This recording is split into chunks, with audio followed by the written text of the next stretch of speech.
You're listening to Bowie Baysox Baseball. Our coverage of today's game will start soon.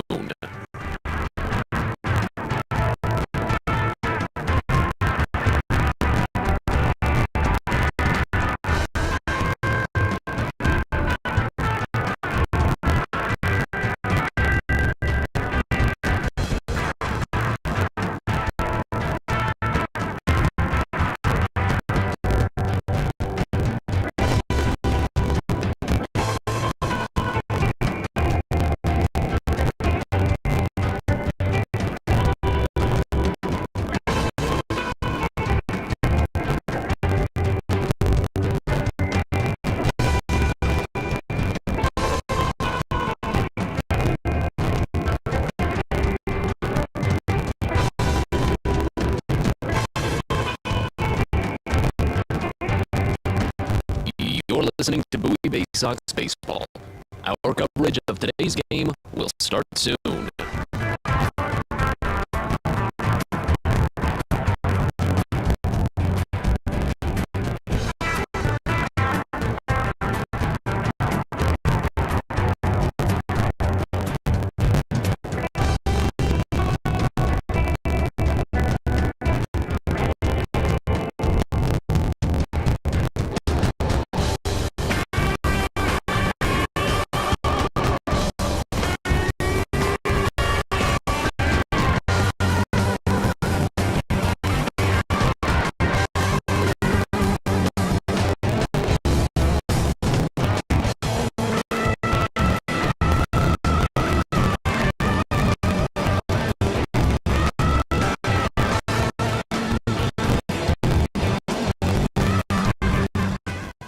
You're listening to Bowie Baysox Baseball. Our coverage of today's game will start soon.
You're listening to Bowie Baysox Baseball. Our coverage of today's game will start soon.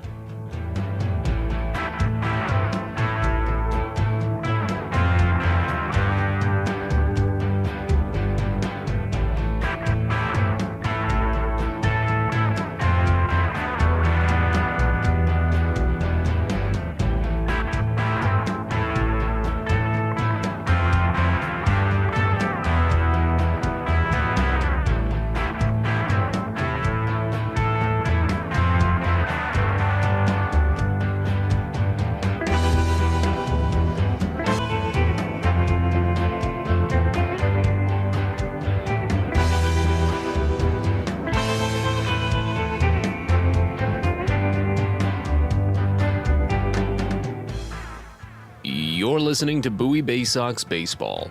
Our coverage of today's game will start soon.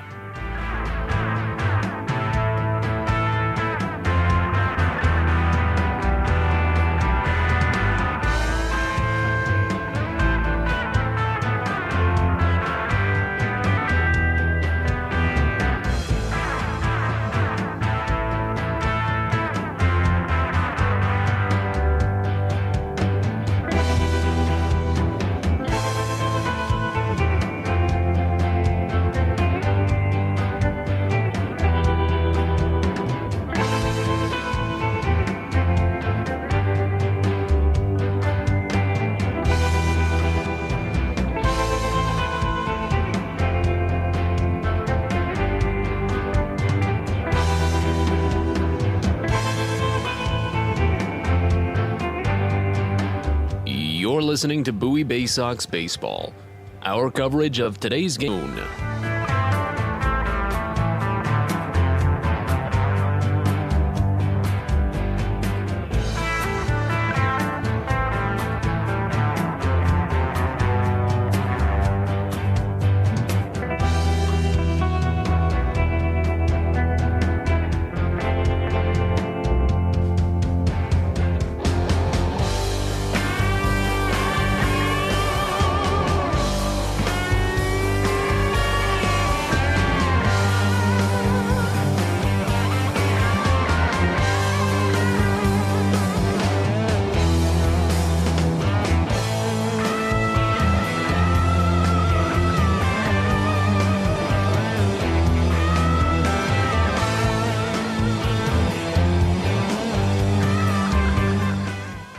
You're listening to Bowie Baysox Baseball.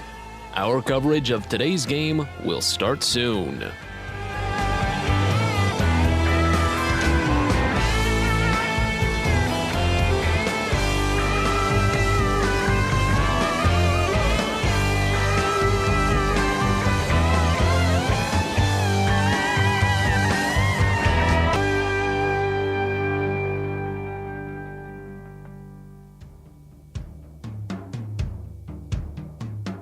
You're listening to Bowie Baysox Baseball. Our coverage of today's game will start soon.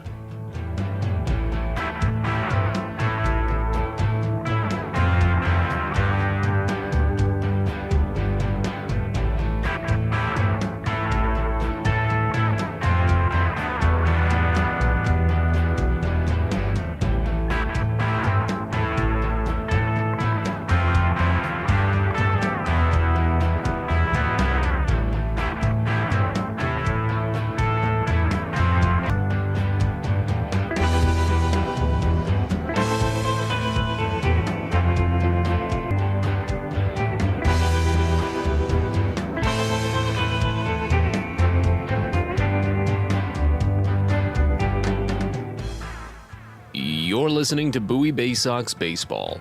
Our coverage of today's game will start soon.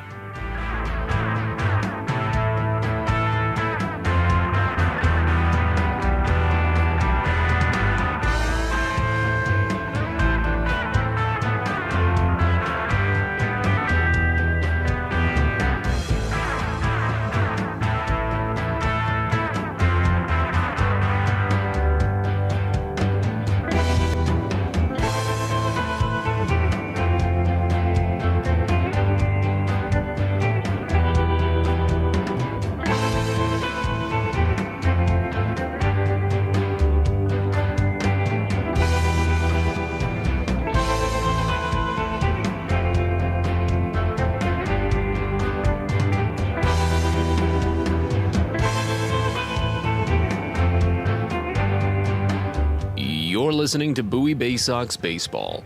Our coverage of today's game will start soon.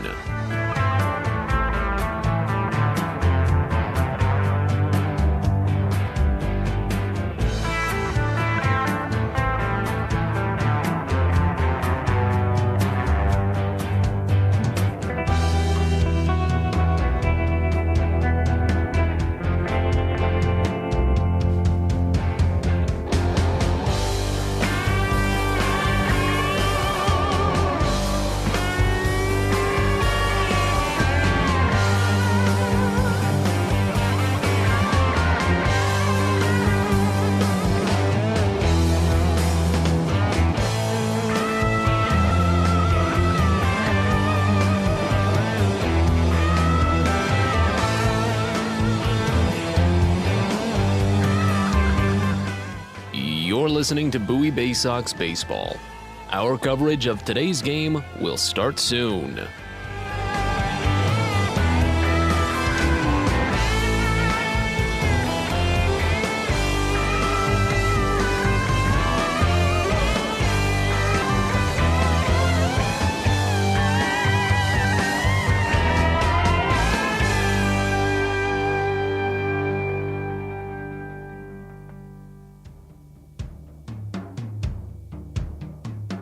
You're listening to Bowie Baysox Baseball.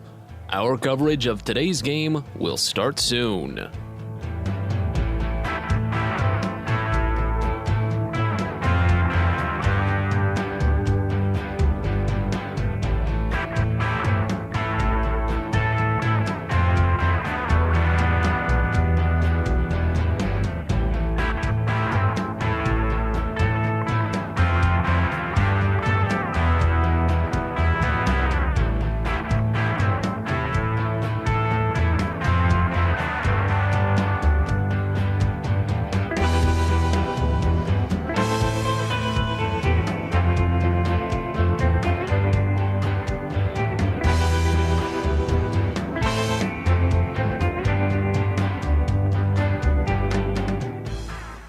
You're listening to Bowie Baysox Baseball.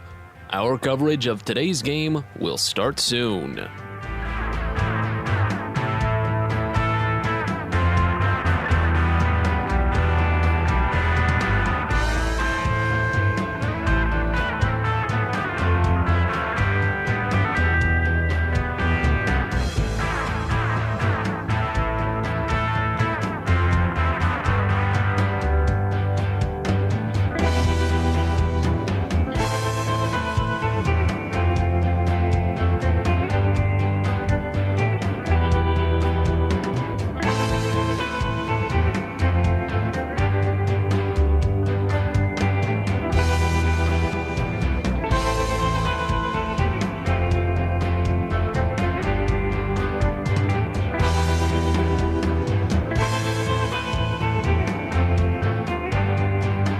You're listening to Bowie Baysox Baseball. Our coverage of today's game will start soon.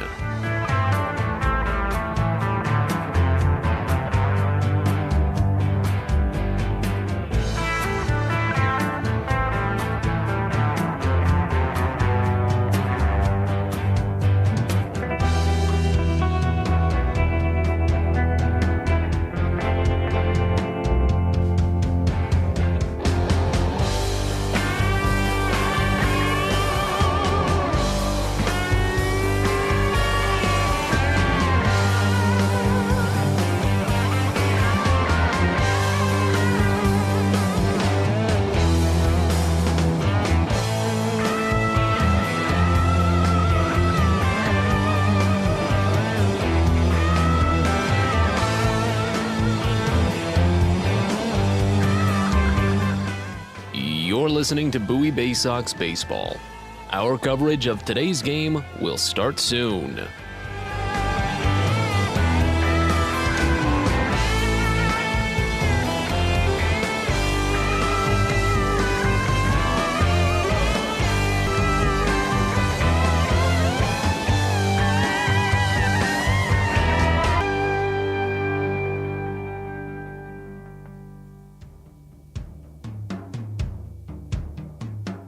You're listening to Bowie Baysox Baseball.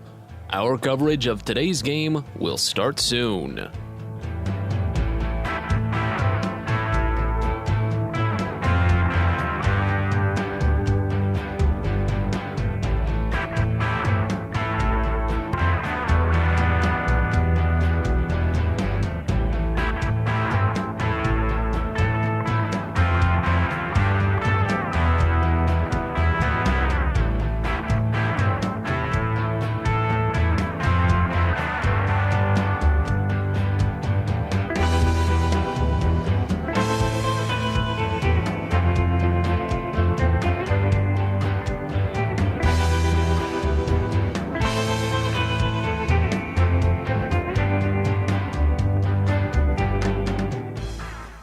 You're listening to Bowie Baysox Baseball. Our coverage of today's game will start soon.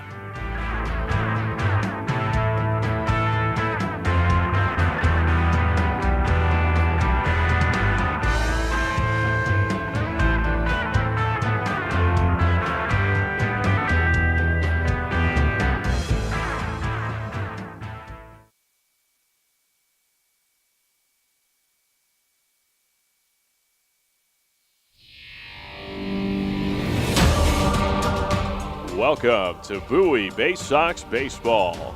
It's time now for the DCA Imaging Systems pregame show. It's the DCA Imaging Systems pregame show from TD Bank Ballpark. We're getting set for Game 5 in this 6-game series between the Somerset Patriots and your Bowie Baysox. Glad you're with us. Matt Sabatas with you from Bridgewater, New Jersey. It has been not the best of series for Bowie, and not in a devastating way, more of a frustrating way, and almost a heartbreaking way. The Baysox were served their 8th walk-off loss of the season last night after entering the 9th inning on the cusp of their 7th shutout win of the year. It was 2-0 Bowie going into the 9th when Sheldon Perkins had taken over trying to earn the save, but after allowing a bunt single and a walk, an RBI double put tying run at third and winning run at second, a ground ball to shortstop set up a potential play at the plate, but a throwing error by Joey Ortiz, just the 6th error for him this season in 44 games, led to both the tying and winning run scoring. The Baysox, they have had such a tough run when it comes to some of these road games. Bowie has suffered 8 walk-off losses in 26 road losses all season. That is a staggering percentage. Just about one out of every 3 road losses for the Baysox this season has been of the walk-off variety. It's just never fun. But Bowie has been in this whole series. There's only really been one game that they've been out of, and that was the 5-0 loss 2 nights ago when they just didn't have an answer against Will Warren. Aside from that, Bowie has been within striking distance every single game, and they do have, of course, the one win on the set. If they can pick up wins today and tomorrow, they will split the series with Somerset and still maintain a strong standing in the Southwest Division. Speaking of their standing, let's get you set up with the numbers for today's game. Bowie comes in with a 33-46 record, right now a 2-game losing streak, but they're 6-4 over their last 10, still only 14-26 on the road. Somerset also getting ready for game number 80 on the year, 49-30 the Patriots this year. They're on a 2-game winning streak, but only 5-5 over their last 10. One of the best teams in the league, though, when playing at home. They're 27-13. Bowie is 6-4 in the second half. Somerset is 5-5. The Baysox are in third place in the Southwest Division, a 6-team division. Bowie is 1.5 games out of first. Next closest to them is Altoona, only 1/2 game out. So the Baysox a game back of second and a game and a half back of the leading Erie Seawolves, who are 7-2 on the year. In the Northeast Division, Somerset doesn't care too much about their position in the standings since they clinched the first half, but they are currently 4th in the Northeast, 3 games out of first. Next closest team to them, Reading, is 2 games out. Portland leads the pack with an Eastern League best 8-2 mark in the second half. No additional roster moves to make mention of today other than the anticipated addition of Kyle Bradish for his Major League rehab assignment. He's, of course, the scheduled starter, added to the roster on that. And there is one more addition. Greg Cullen has been transferred down from AAA Norfolk to Bowie. I completely forgot about that one when saying there weren't any other additions. Cullen's in the lineup today. How could I forget that? So Cullen will rejoin. He's hitting .218 with a .693 OPS with the Baysox in 19 games this season. He's been up and down pretty much across every full season level, I believe, except for Delmarva this year down at low A. But he's been a good, consistent traveling bat for the Orioles organization this year, and Bowie is glad to have him back here. As we look at today's starting pitching matchup, as mentioned, it's Kyle Bradish making a Major League rehab appearance for Baltimore. Mitch Spence will get the start for Somerset. A right-hander is just 3-4 with a 5.29 ERA on the season. While he is trending a bit back into the right direction after taking a brief 2-game stint in a long relief role, he's on a tough run. He started the season strong, allowed just 4 earned runs in 14 innings, but across his starts from May through June, so that 2-month span, his ERA was north of 6 when you isolate just those 2 months. And he's had some nagging issues with fly balls and home runs this year, including 4 separate outings with multiple home runs allowed. He's given up 11 total long balls, walked 22, and struck out only 64 in 64 and 2/3 innings. So Bowie might be able to use the home run to their advantage today. That might be the biggest key. We actually haven't seen too many home runs in this series. I believe there have only been 2 total. One by Colton Cowser, a solo blast back in Wednesday's 5-4 victory for the Baysox. Make that 3 home runs because Brandon Lockridge had a solo home run in the 6th inning of that same game. And then, of course, Michael Beltre's solo home run was the only run scored on Monday, July 4th. But the home runs could be big today. And then when you look at Kyle Bradish, he's coming back to hopefully continue what he did for Bowie back in 2020. His numbers were very, very brief with the Baysox, but they were about as good as you could have asked for. He tossed 13 and 2/3 scoreless innings before getting the promotion to AAA Norfolk in his first season as an Orioles farmhand. He played well with the Tides, opened the season with them this year, and then, of course, he'd been in the rotation for Baltimore before going down with the shoulder issue after his June 19th start when Baltimore faced off against, I believe that was Toronto, if I'm not mistaken. But Bradish comes in. Hopefully he can pitch well, and he's got that good fastball of his that hovers around 95 and a strong slider that he'll bring out about a quarter of the time. If he plays it well on the top of the zone and maybe gets a little bit of vertical movement too, he could pick up swings and misses and lead to a quick and easy day. We've got plenty to discuss here on the DCA Imaging Systems pregame show. When we return, pitching coach Josh Conway is our guest. Gives us his thoughts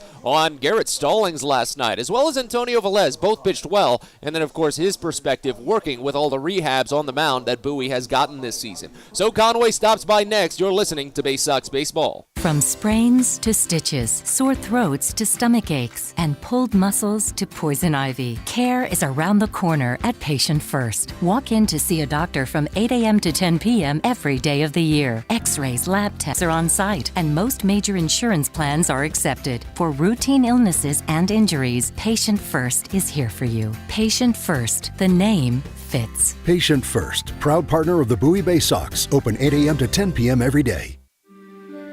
Make sure you've got your Jedi cloaks ready on Saturday, July 16th for Star Wars Saturday at Prince George's Stadium. Meet dozens of Star Wars characters out at the ballpark, take part in interactive exhibits and lightsaber battles, and you can bid on specialty game-worn jerseys by the Baysox players at the game. It's all sponsored by Taco Bell, and it comes your way on Saturday, July 16th. So get your tickets now for Star Wars Saturday at the ballpark by heading to Baysox.com.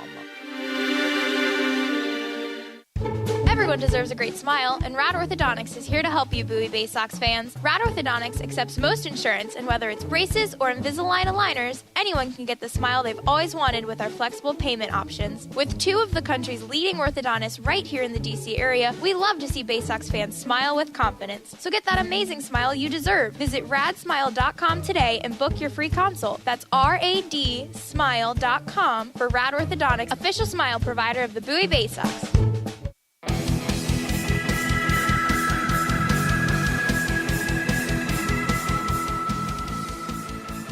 Checking back in on the DCA Imaging Systems pregame show. We're getting set for Game 5 in this 6-game tilt between Bowie and Somerset. Sitting down with pitching coach Josh Conway. A lot to talk about just over the last pretty much 24 hours for the Baysox. But let's start with Antonio Velez. First appearance back in just about a month's time following a stint on the injured list. Mowed through all 6 batters he faces. What are some of the biggest challenges and just kind of the anticipations for a start like that? You only expect him to maybe go 2 innings. Are you just hoping to see that he's still got his stuff and nothing's going too wild? Yeah, I think the main thing is just making sure that he's comfortable out there.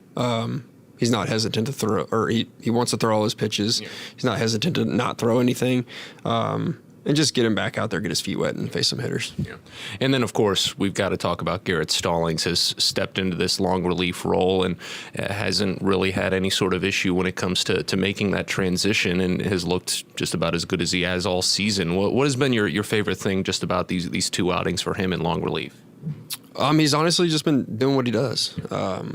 He's getting all of his pitches in for strikes and staying out of the middle of the plate. And I think he ran into a little bit of trouble and maybe was searching a little bit for a couple outings. But, this back-end tandem role just kind of gives him a little bit of a different look, and we can get him in there and just have him go right after guys. From your perspective, what would you say is one of the benefits to that back end role on the tandem side of things as opposed to the starting role?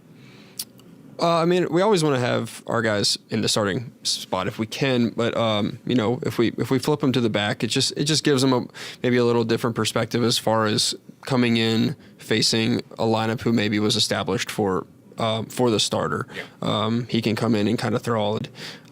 Maybe they aren't game planning on him specifically, but knowing Garrett specifically, he's not afraid to do either of them. He's comfortable in both. He's a competitor and wants to go out there and do really well. But it just gives them a different look and maybe a different part of the lineup to start the game. Again, here with pitching coach Josh Conway as we get set for Bowie and Somerset. Just specifically, any pitches of Stallings yesterday that you think really helped guide him through those 6 strong innings? Honestly, he did a really nice job from the first inning to the 6th inning of altering his attack. Yeah. So early it was changeups to both righties and lefties, right? Then he kind of started mixing the cutter in about halfway through. And then at the end, he started throwing his bigger, kind of sweepier slider to righties to get swing and miss, but also backdooring it to lefties. So he altered the plan as needed every time he went through the lineup one more time. And that's something that I think he did a really nice job of, and maybe that we hadn't seen prior to. It was nice to see him get through the lineup multiple times and have to do that. So he did a great job with his attack. And do you think part of that goes to his battery mate Maverick Hanley behind the plate for that game, calling some of those pitches at the right times? Oh, of course. Mav's a really smart guy back there, and he's caught all these guys and knows exactly what they want to do at specific times. Kind of knows where to go with pitches and in what situations. Him and Cody have done a great job all year. Again, sitting down with Josh Conway, getting set for Bowie and Somerset. One of the constant talking points from many of our pregame interviews this season with other pitchers has been the improvements they've made on their sliders, and for some guys, just the addition of a slider in general. And they've all said how much they appreciate the work you've put in with them on that. Just kind of talk us through what it's been like helping them out and adding that to some of these guys' arsenals. It's just gives them something to Loprich comes to mind right away, and he had a slider. It was a shorter slider, a harder slider, where now we've gone to more of the sweeper option, which is kind of a trendy buzzword right now, but it's working, and really opened up his arsenal for him. It allowed him to kind of use the cutter as an actual cutter, and the slider is now a bigger slider, whereas before the cutter and slider were kind of morphing, blending into the same pitch. So maybe the hitter, he thought he was throwing something different, but the hitter was seeing essentially the same thing. But it's great to see these guys. It's nothing I'm doing, man. These guys are out there working really hard every day, and organization believes in data and have blessed for the bullpens, and we can kind of expedite some of that guesswork and get right to it. So from your teaching perspective, and with some of that analytical data that you're able to isolate, what has been one of the biggest pieces to help make those adjustments? Is it something with the grip, maybe the release point, a specific angle on the delivery? What is it? Yeah, I think it's a little bit of all of that. Yeah. It kind of depends on which guy you're working with. Yeah. Arm angles matter, grips matter. His arms are, what his hand likes to do. Can he supinate? Can he pronate? Like, all that important stuff goes into each guy individually. So there's not just one way of doing it. And these guys have been really receptive to, I want to call them experiments, because we're not wasting our bullets on that. But, we are able to kind of dive a little deeper and think about some things and put in perspective what that pitcher can do with his body and what he can't do, and maybe push the stuff he can't do to the side and work on the things that we know may help him. What's going to work for Jensen Elliott may not work for Jake Prezina, just based on those kinds of body types there. We're sitting down with pitching coach Josh Conway. Of course, today it's going to be Kyle Bradish making a major league rehab appearance. What are the expectations for him? Just get him out there and having a healthy outing, get him what he needs. that's what he's here to do. He's here to get his feet back under him, and that's what we're gonna do for him. Give him the opportunity to do that for the big league team. Have you been enjoying working with some of these big league arms the last few days? Because we've had Kramer, we've had Matt Harvey, now we have Bradish. What have been kind of your takes from that, getting to work with some of these guys that have been moving through the system and have pitched with the big league club? It's a great experience for me.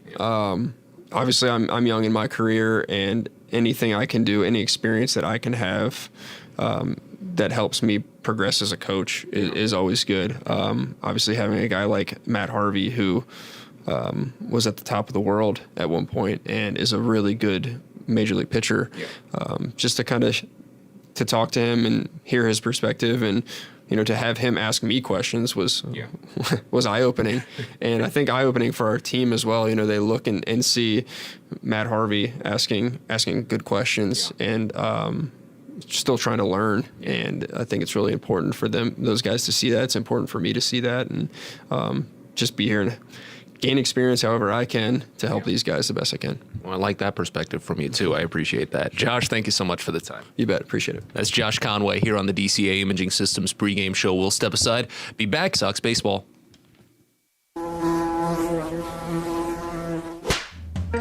Pest Now is proud to partner with the Bowie Baysox and provide their pest control services. For all your residential and commercial pest control needs, call Pest Now. For general pest control, mosquito control, and all other pest control services, call Pest Now. You can reach us at 301-231-8300 or visit us online at www.pestnow.com.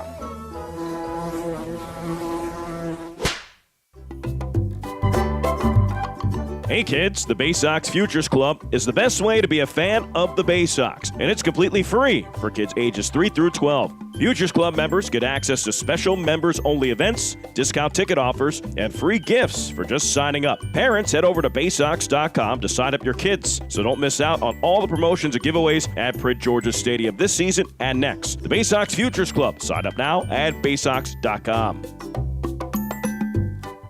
Are you interested in beginning or expanding on a career in the pipe fitting, pipe welding, or HVAC service industry? Are you interested in a career path that will set you up for life without experiencing any college debt? If you are interested in these things and you live in the D.C. area, the Steamfitters UA Local 602 Apprenticeship Program is the best choice for you. For more information about our apprenticeship program and how to apply, please visit steamfitters-602.org. That's steamfitters-602.org.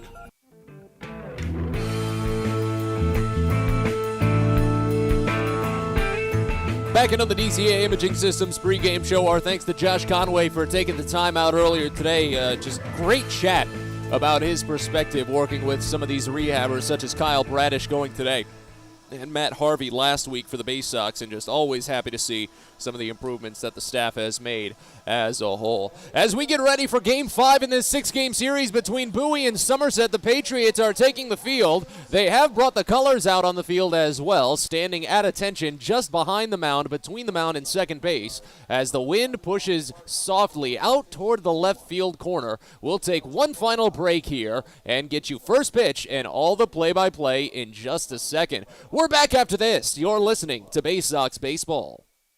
Sky Shooter Displays by ZY Pyrotechnics will be lighting up the sky with top-of-the-line fireworks shows following Baysox games all season long. We will give you the best bang for your buck. Sky Shooter Displays include traditional shows, true pyro musicals, custom choreographed plays, and much more. The night sky is truly limitless, so don't be shy. Give ZY a try. Find out more by calling us at 570-328-1361 or visit us online, zypyrotechnics.com.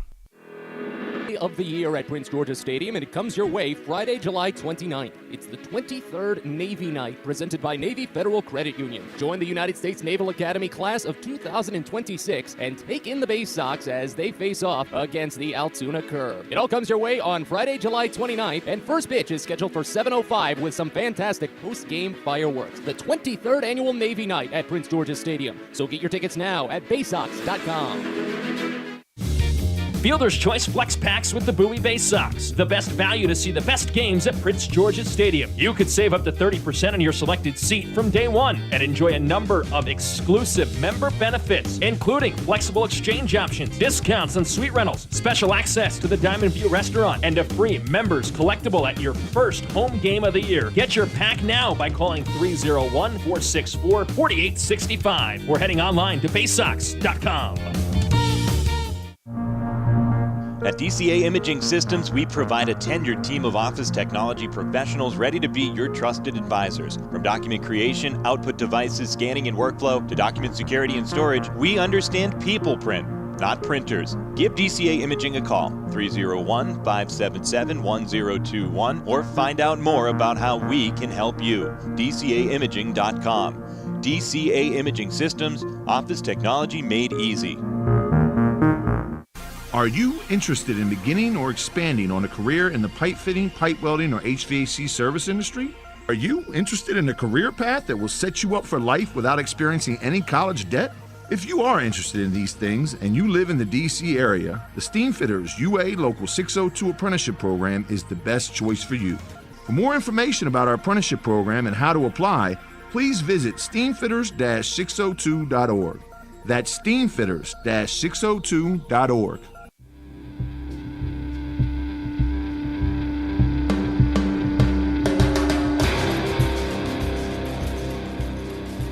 It's time for Bowie Baysox Baseball. The Baysox are the AA affiliate of the Baltimore Orioles. Coverage of the 2022 Bowie Baysox season is brought to you by Chesapeake Employers Insurance, DCA Imaging Systems, On the Green, Patient Royal Farms, Smile Doctors, and ZY Pyrotechnics.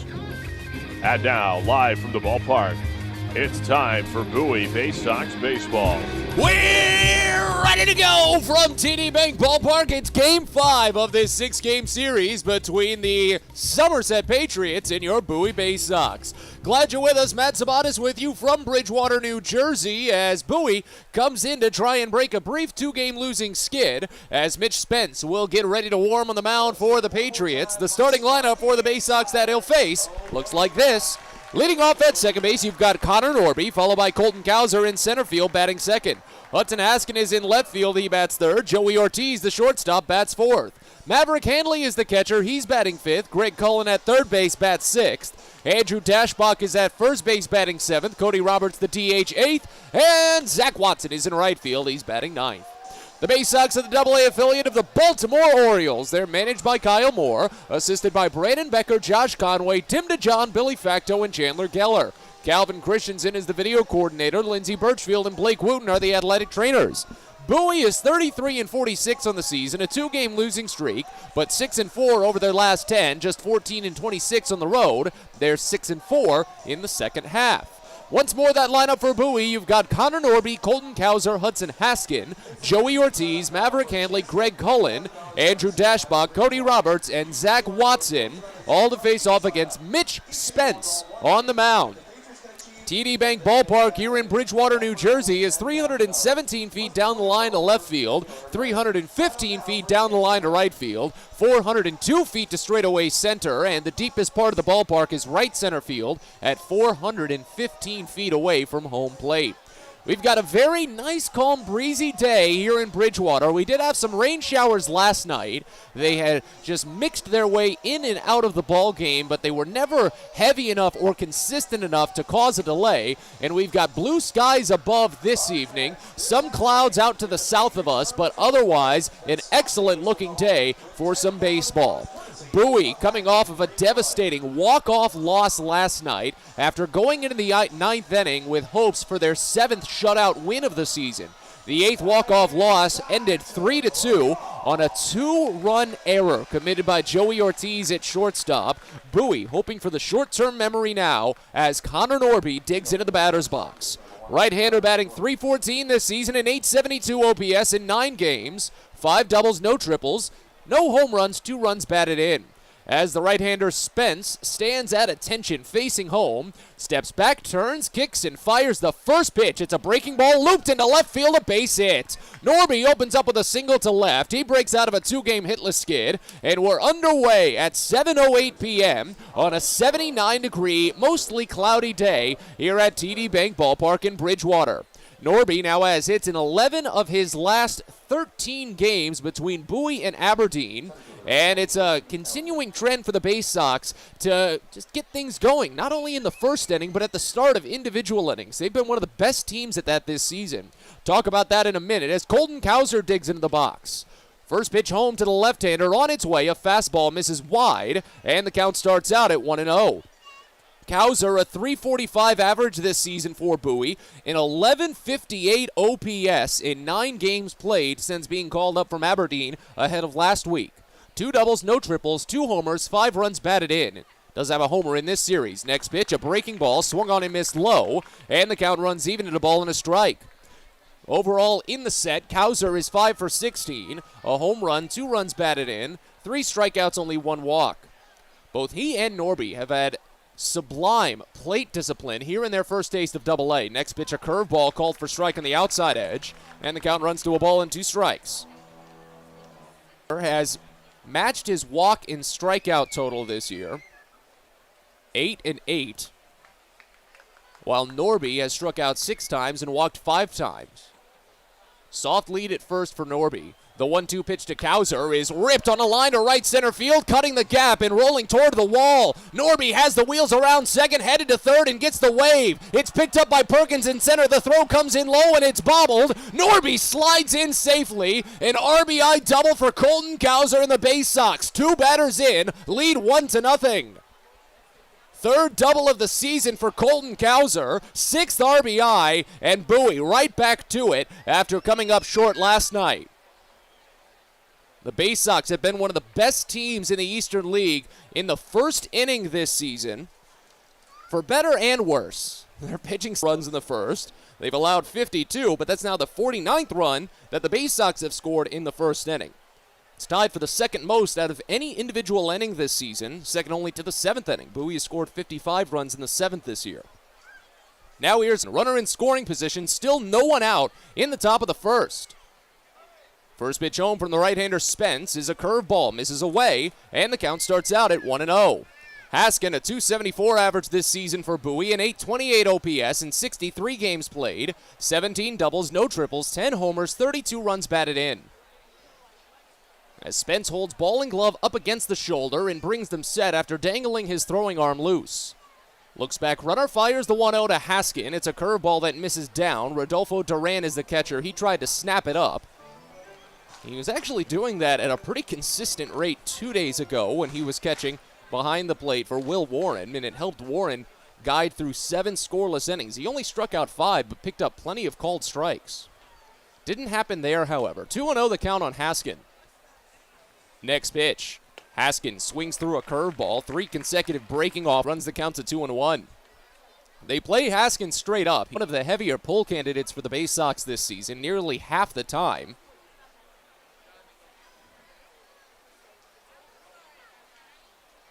Third base side of the rubber, Spence holds at the chin and fires the 2-1. It's poked slowly over to short. A long run in for Volpe. He scoops it, fires to first. It's high and in time. Haskin had sprinted on it and just couldn't get there in time, but Cowser advances, so it's a productive out, as there's now a runner at third and only 1 away. A good 6-3 put out by Anthony Volpe, and let's tell you about the rest of the defense. From left to right in the outfield for Somerset, you've got Jason Rosario, Blake Perkins, and Elijah Dunham. Max Bird at third, Anthony Volpe at short, Jesus Bastidas at second, Chad Bell at first, and Rodolfo Duran catches behind the plate for Mitch Spence on the mound. Runner at third, 1 away, so the infield plays in. Everyone with their toes up against the grass as Joey Ortiz digs in. First pitch to the right-hander is a breaking ball. Misses down and away, and it's 1-0 to start. Ortiz at .215 average on the season, a .601 OPS in 71 games played. 13 homers, 31 runs batted in. Next pitch. Breaking ball moves too far up and inside, and it runs the count to 2-0. Mitch Spence is a 6'1", 200-pound in Washington. 10th round draft selection back in 2019 by the Yanks. out of Division II's USC Aiken. That's in South Carolina. Here's the 2-0 pitch. Swinging him in 1. Spence is 3-4 on the season. He sports a 5.29 ERA in 64 2/3 innings. He struck out 64 batters, walked 22, and allowed 11 home runs. Opponents are hitting him for a 287 clip. Here's the 2-1 to Ortiz. Fastball fouled off right side, and it runs the count even at 2 balls and 2 strikes. Spence is back in the rotation after a brief 2-game vacation into a long relief role. He made 12 starts to open the year before making the 2 relief appearances, but now he's back in. His 2 relief outings went fine, only combined for 6 innings. He fires the 2-2. Ortiz bounces it high to third. It's a leaping grab by Max Burt. He can't go home with it as Cowser slides home and tumbles over himself. The throw goes home, but Ortiz drives in the run. A 5-3 putout, and it's 2-0 Bowie.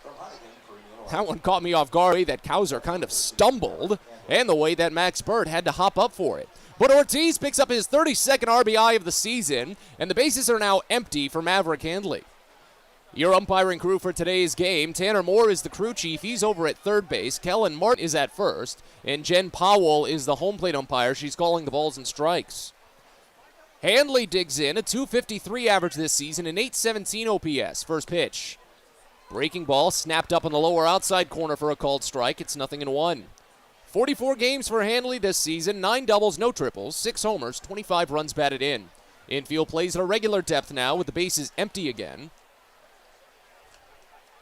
As Spence turns and fires the next, it's a curveball, this one called for strike at the letters. Good variation, it runs the count to 0-2.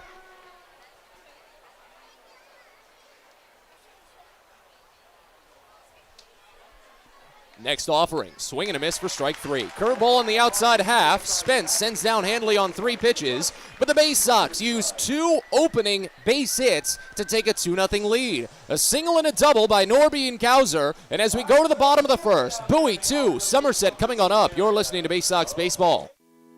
When your commercial plumbing project calls for a job done safely and on time, then your job calls for the plumbers of Local 5 Washington, D.C. Local 5 will always deliver the most skilled and well-trained plumbing craftsmen in the DMV. If you're a contractor who needs safe jobs done well, you need the plumbers of Local 5 Washington, D.C. Start your partnership with them today. Visit local5plumbers.org. That's local5plumbers.org. At Luminous Health, we want you to feel your best. This summer, take the time to catch up on your annual health screenings. Visit us at our Anne Arundel Medical Center, Doctors Community Medical Center, or one of our primary care offices in your neighborhood. Luminous Health, you are the MVP. Learn more at luminoushealth.org.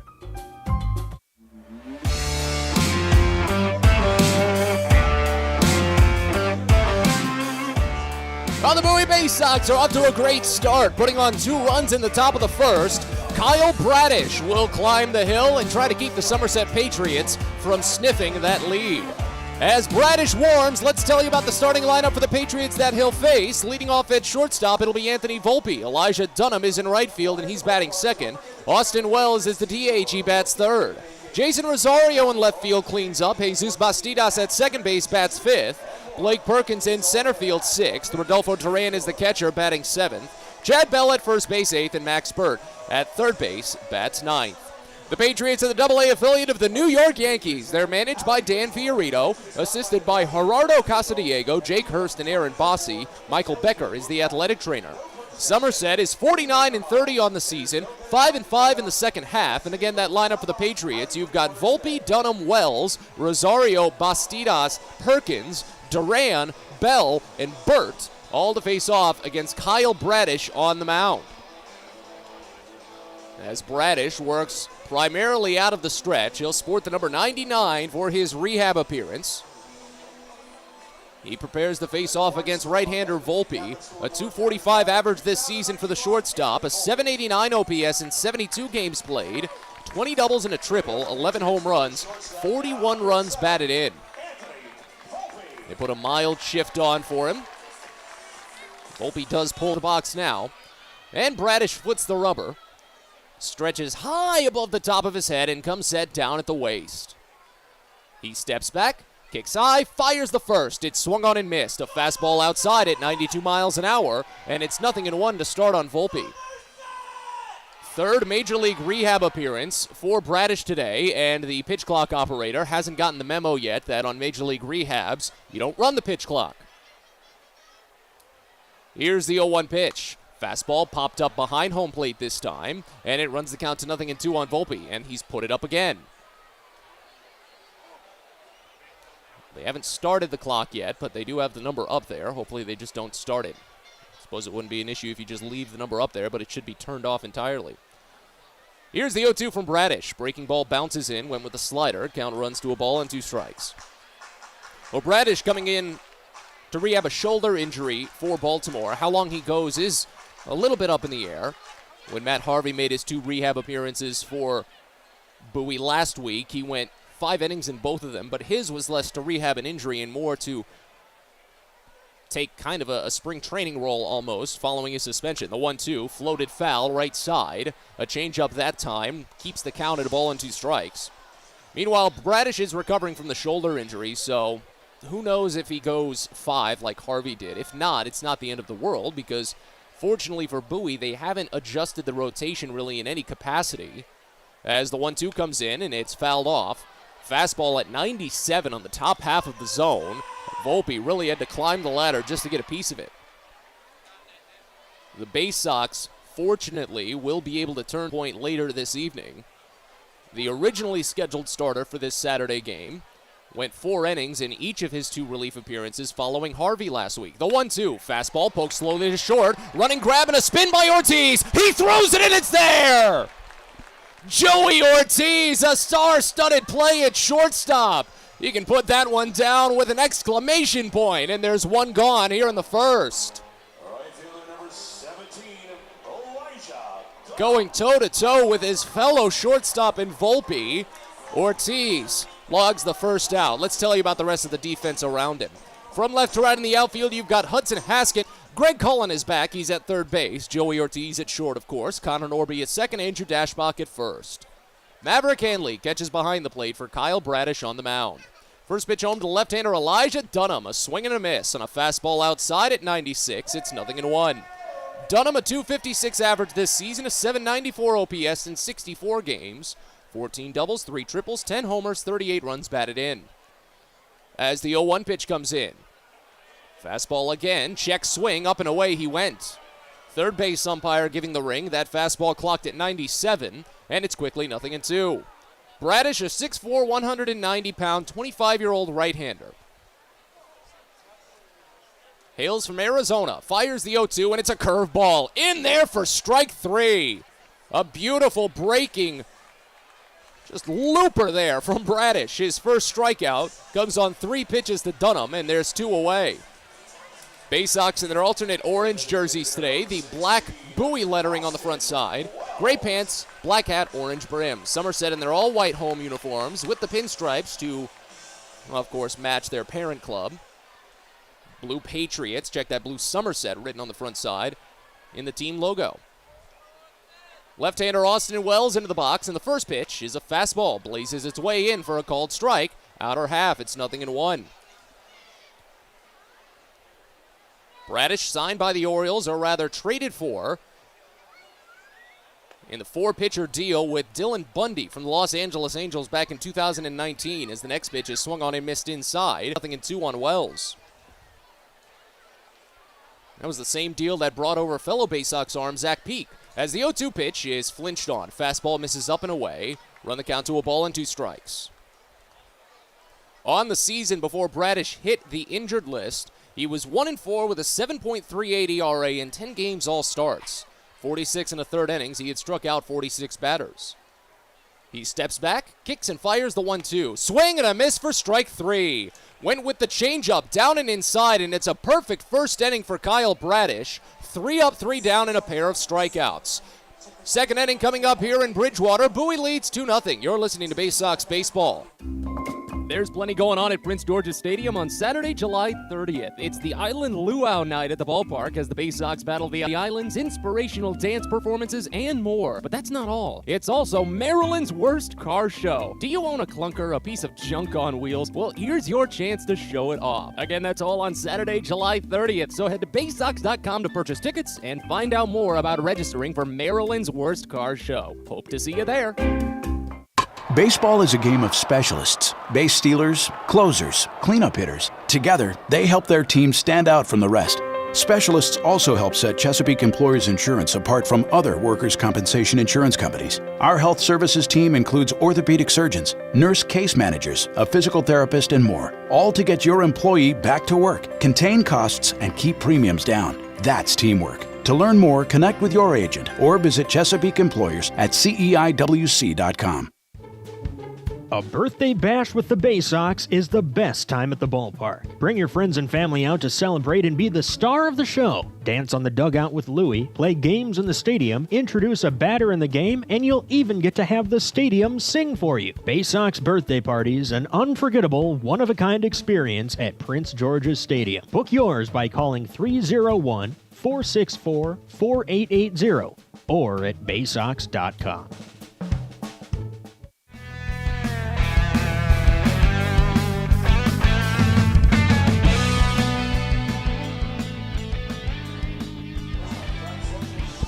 Second inning here in Bridgewater as Bowie leads 2-0. Matt Sabatis with you on what's been a nice, calm day so far.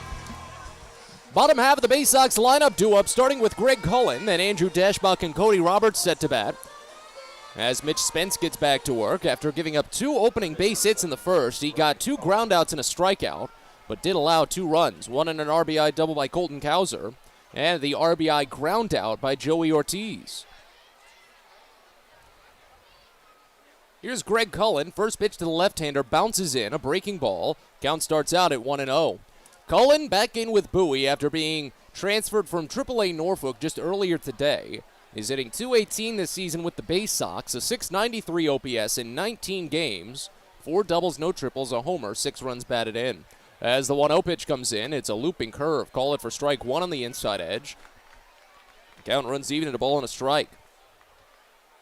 It's a 4-pitch offering for Spence. His fastball hovers in the low 90s. Sometimes can fall down to 89. Mid-80s chain. 1 pitch comes in, and it's grounded over to the right side and through a hole into right center field, a base hit. Cullen opens up his Bowie return with a single. Hit it just a little bit counter of the shift. That's one of those base hits that the outlaw of the shift was designed to benefit. Because if the full shift was on, the shift that you see at the major league level, where the shortstop will place himself onto the other side of second base, that shortstop would be right there for the ball, and it would be a simple 6-3 putout. But you outlaw the shift, and then you get a base hit there. It increases the offense. It's working. That's simply what I'm trying to say. Here's Andrew Dashbach. First pitch to the right-hander, misses down and away a fastball, and it's 1-0 to start. Dashbach, a .200 average this season, a .705 OPS in 64 games played, 7 doubles, no triples, 10 homers, 35 runs batted in. Runner at first, nobody out in the top of the second as Bowie leads 2-0. Next pitch from Spence is bounced right to short, rather second base, picked on the one hop by Jesus Bastidas. He takes it to second himself and throws out Dashbach at first. So a 4 unassisted 3 double play. Greg Cullen really was just in no man's land on that one. It was such a low liner that you have to stay put. If it's caught in the air, you get doubled up at first if you run too far away. But if it's caught on the bounce, like it was here, well then, because you didn't run fast enough. It's a no-win situation for Cullen. That's just something you just have to eat it. So Dashbach hits into his 4th double play of the season, and it makes way for Cody Roberts. First pitch into Roberts is a breaking ball down and inside. Opens the count up at 1-0. Roberts, a .274 average, a .772 OPS in 42 games played. 1-0 pitch is the curve. Called for strike at the knees, and it runs the count even at a ball and a strike. 8 doubles, no triples, though, for Roberts this season. He's collected 5 long balls.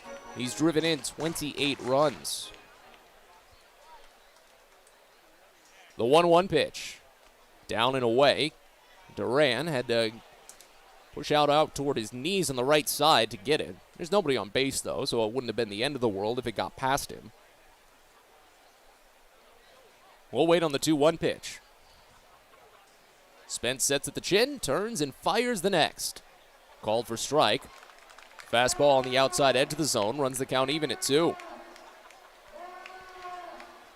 The way that Spence deals a little bit, it reminds me of Noah Denoyer. While he works out of the windup Spence, Denoyer just goes straight out of the stretch.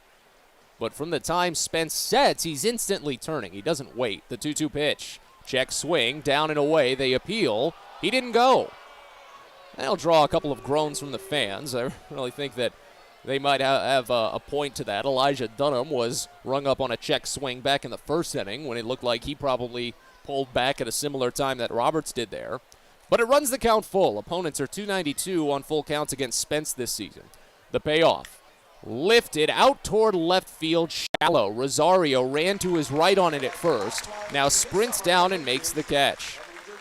Bowie sends the minimum to the plate despite a leadoff single. As we go to the bottom of the second, the Baysox lead 2-0. You're listening to Baysox Baseball. On the Green Incorporated is your lawn care team, providing professional organic-based lawn care programs for residential and commercial lawns. Our lawn care programs provide ballpark quality results. Each service is custom tailored with guaranteed results for even the toughest lawns. On the Green also offers outdoor pest control services. Mosquitoes, ants, ticks, and more. Safely and effectively control insects and enjoy the outdoors this summer with On the Green Incorporated. Go to onthegreeninc.com. Sky Shooter Displays by ZY Pyrotechnics will be lighting up the sky with top-of-the-line fireworks shows following Baysox games all season long. We will give you the best bang for your buck. Sky Shooter Displays include traditional shows, true pyro musicals, custom choreographed plays, and much more. The night sky is truly limitless, so don't be shy. Give ZY a try. Find out more by calling us at 570-328-1361 or visit us online, zypyrotechnics.com.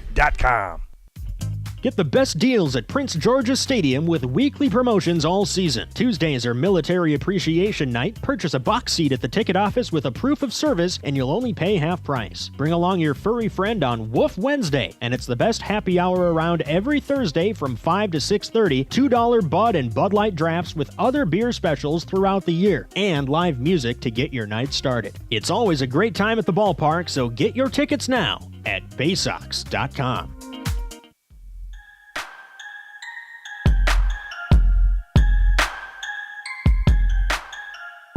Second here in Bridgewater as Bowie maintains their 2-0 advantage. Matt Sabatis with you from TD Bank Ballpark. Kyle Bradish back to work for the Baysox as he faces off against 4, 5, and 6 in the Somerset lineup. It was a 3-up, 3-down frame for Bradish in the first. 2 strikeouts, just 13 pitches. Jason Rosario will lead things off here in the second inning.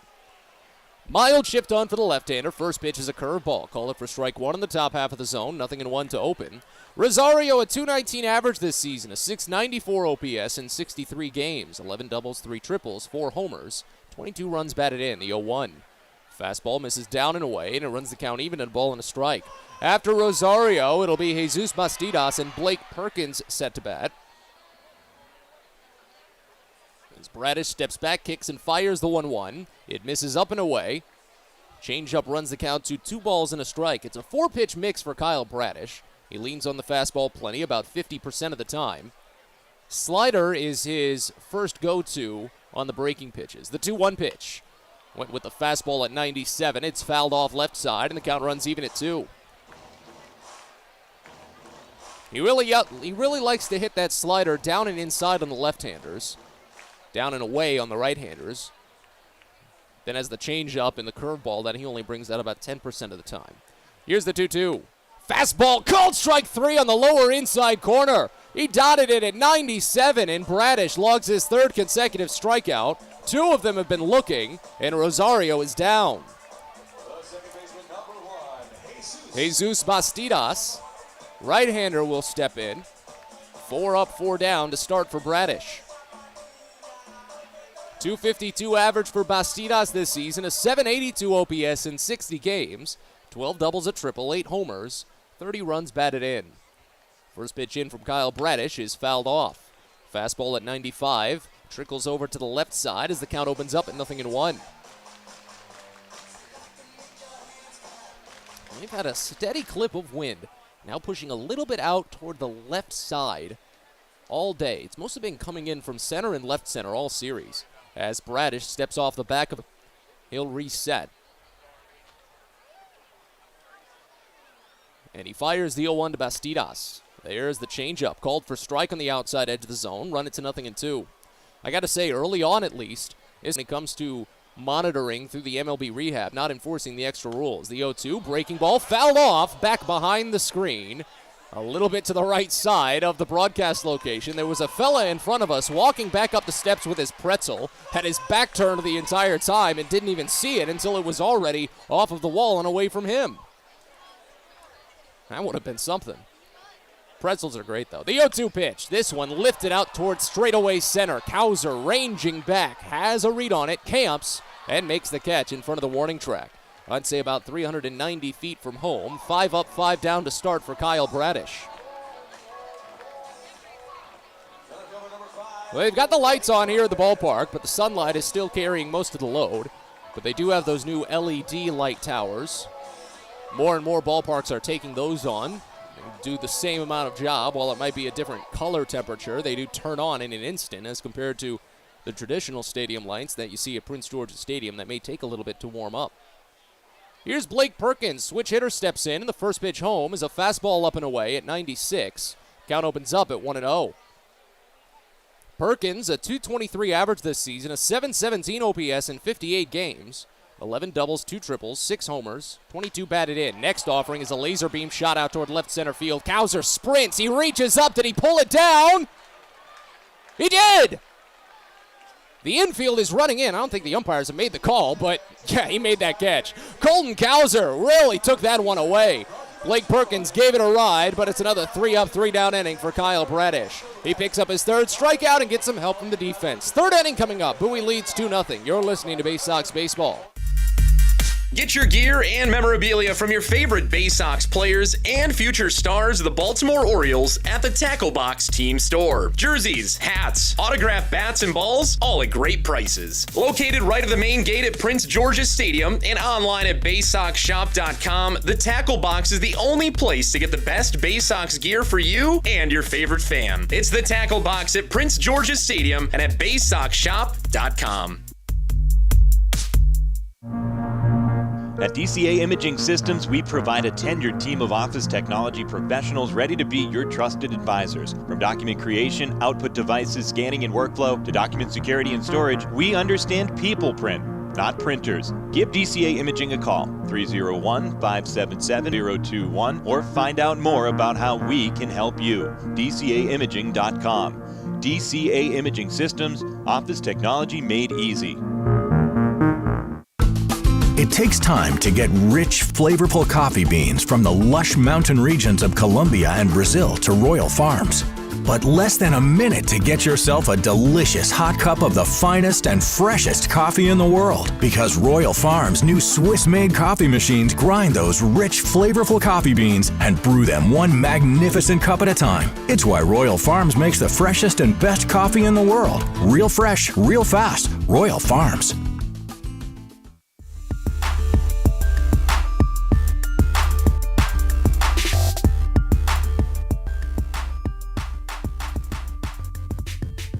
And don't forget, because it's coming up soon, next Friday, it's Dynamite Night at Prince George's Stadium. Jimmy J.J. Walker is coming out to the ballpark. Legendary actor and comedian, star of the 70s hit Good Times, will make his way to Prince George's Stadium. You go to BaysoxShop.com to get tickets for the special VIP meet and greet package. That's Friday, July 15th. Third inning, here's Zach Watson to start. First pitch home is a looping curveball called for strike from Mitch Spence. 0-1 to open. Bowie leads 2-0 here as we move to the third in Bridgewater, trying to jump back into this series as they trail 3-1 in the 6-game set, the 0-1. Swing and a miss on a curveball down and away this time from Spence. It's 0-2. Watson, a 191 average on the season. 573 OPS in 59 games played, 7 doubles, 2 triples, 5 homers, 16 runs batted in. As Spence sets, turns, and fires the 0-2. Watson swings and misses, went after the breaking ball again. 3 pitches, 2 out of the zone, and Watson is down on strikes. Second strikeout for Mitch Spence today, and now back up to the top of the lineup for Connor Norby. Spence is at 31 pitches through 2 1/3 innings. Norby served the first pitch of the game into left field. Third base will play in on the line if he tries to lay down a bunt. Here's the first offering here, and Norby lets it come through. A curveball misses low. Count starts out at 1-0. Has Norby attempted a bunt? I honestly don't even think he has. So now third base plays back. The 1-0 pitch. That one bounces in about 2 feet in front of home plate. Curveball had too much bite on it. 2-0. I'm just going to go back and look because I don't think Norby has even attempted a bunt this season. So that move itself just surprised me that he would play in anticipating a bunt with bases empty, 1 away. The 2-0 pitch. Swing and a miss and a fastball away. Count runs to 2-1. That was one of those slow fastballs for Spence, only at 89. No, Norby has not attempted a bunt all season. I'm wondering where they got that scouting report.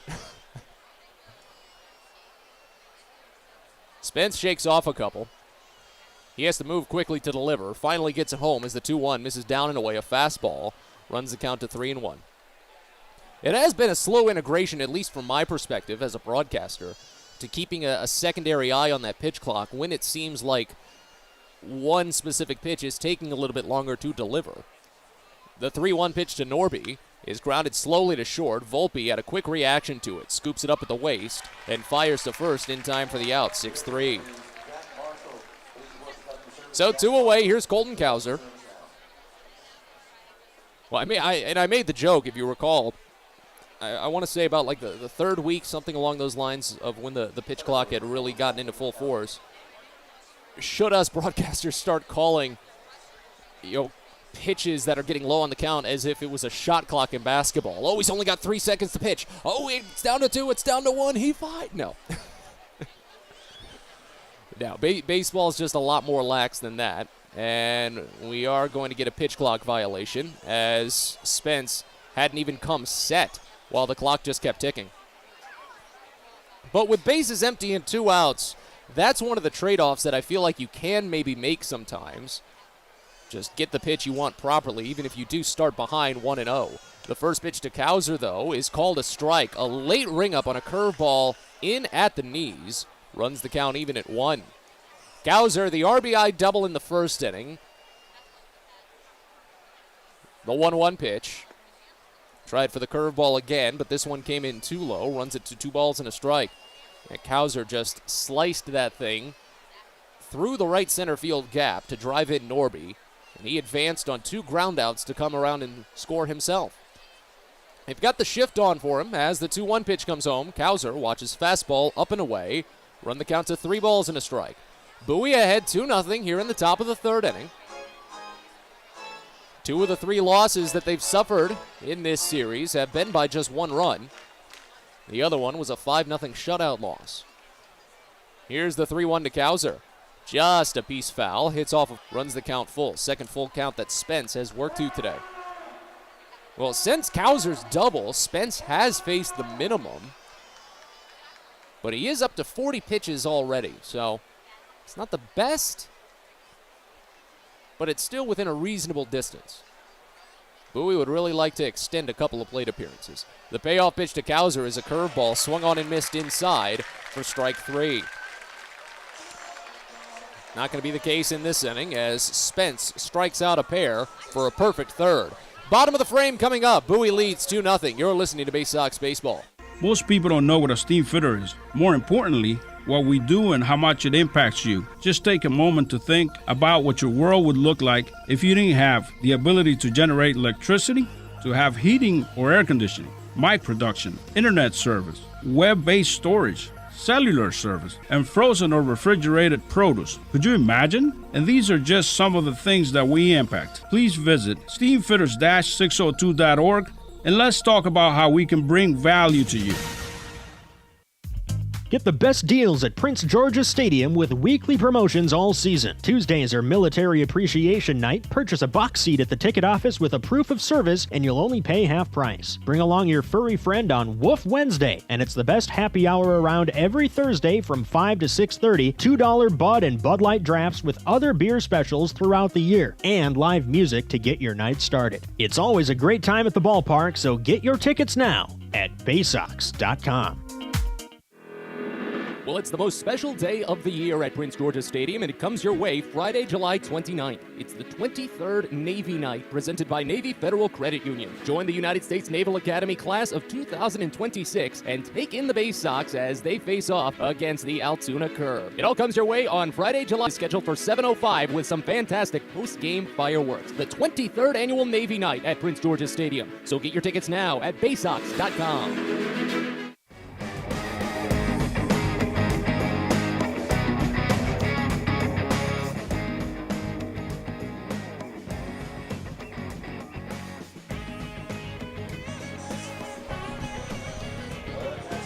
Rolling on to the bottom of the third inning here at TD Bank Ballpark in Bridgewater as Bowie holds on to their 2-0 lead. Kyle Bradish is 6 up, 6 down in his rehab start. 24 pitches, 3 strikeouts. He'll face 7, 8, and 9 in the Somerset lineup, starting with Rodolfo Duran. First pitch home to the right-hander is a fastball, called for strike at the knees, away. Count opens up at 0-1. After Duran, it's Chad Bell and Max Burt. Set to bat, if any reach, Anthony Volpe. Here's the 0-1, swing and a miss, breaking ball down, and it's 0-2 quickly on Duran. 221 average for the catcher this season, a 667 OPS in 25 games, 6 doubles, no triples, 3 homers, 12 runs batted in. As Bradish steps off the back of the rubber and cycles through the signs with Maverick Handley. Here's the 0-2, fastball high, and the count goes to a ball and 2 strikes. Well, you can tell is at least familiar with the new pitch clock rules, as the 1-2 pitch is a swing and a miss and a high curveball. That's the 4th strikeout for Kyle Bradish. 7 in a row retired to start the day. Partly because he did start the season with AAA Norfolk, so he was aware of the rules and knew how to pitch around them, at least for a little bit. He obviously didn't spend enough time in Norfolk to get super acclimated with it.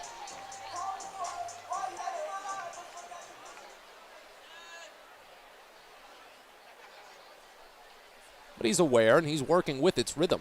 Here's Chad Bell, first pitch, a fastball called for strike on the inside edge. It's 0-1. And I can respect that at least.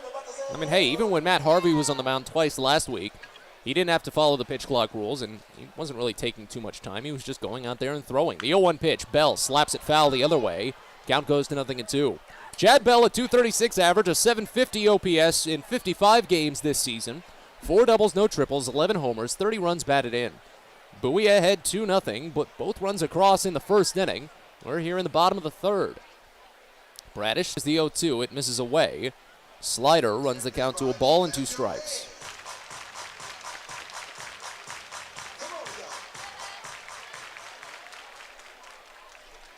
Here's the 1-2. In there, strike 3. Pumped the curveball belly high, and Bell just had no idea it was coming.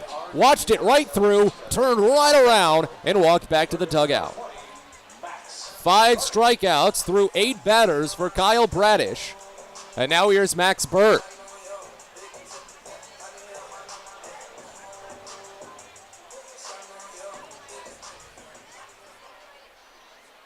Right-hander Burt digs in. A 181 average this season. First pitch. Fastball called a strike on the lower outside corner. That one looked like it might have been a bit away, but Bradish is fine to get it. 529 OPS for Burt this year, 55 games. 6 doubles, no triples, 4 homers, 17 runs batted in.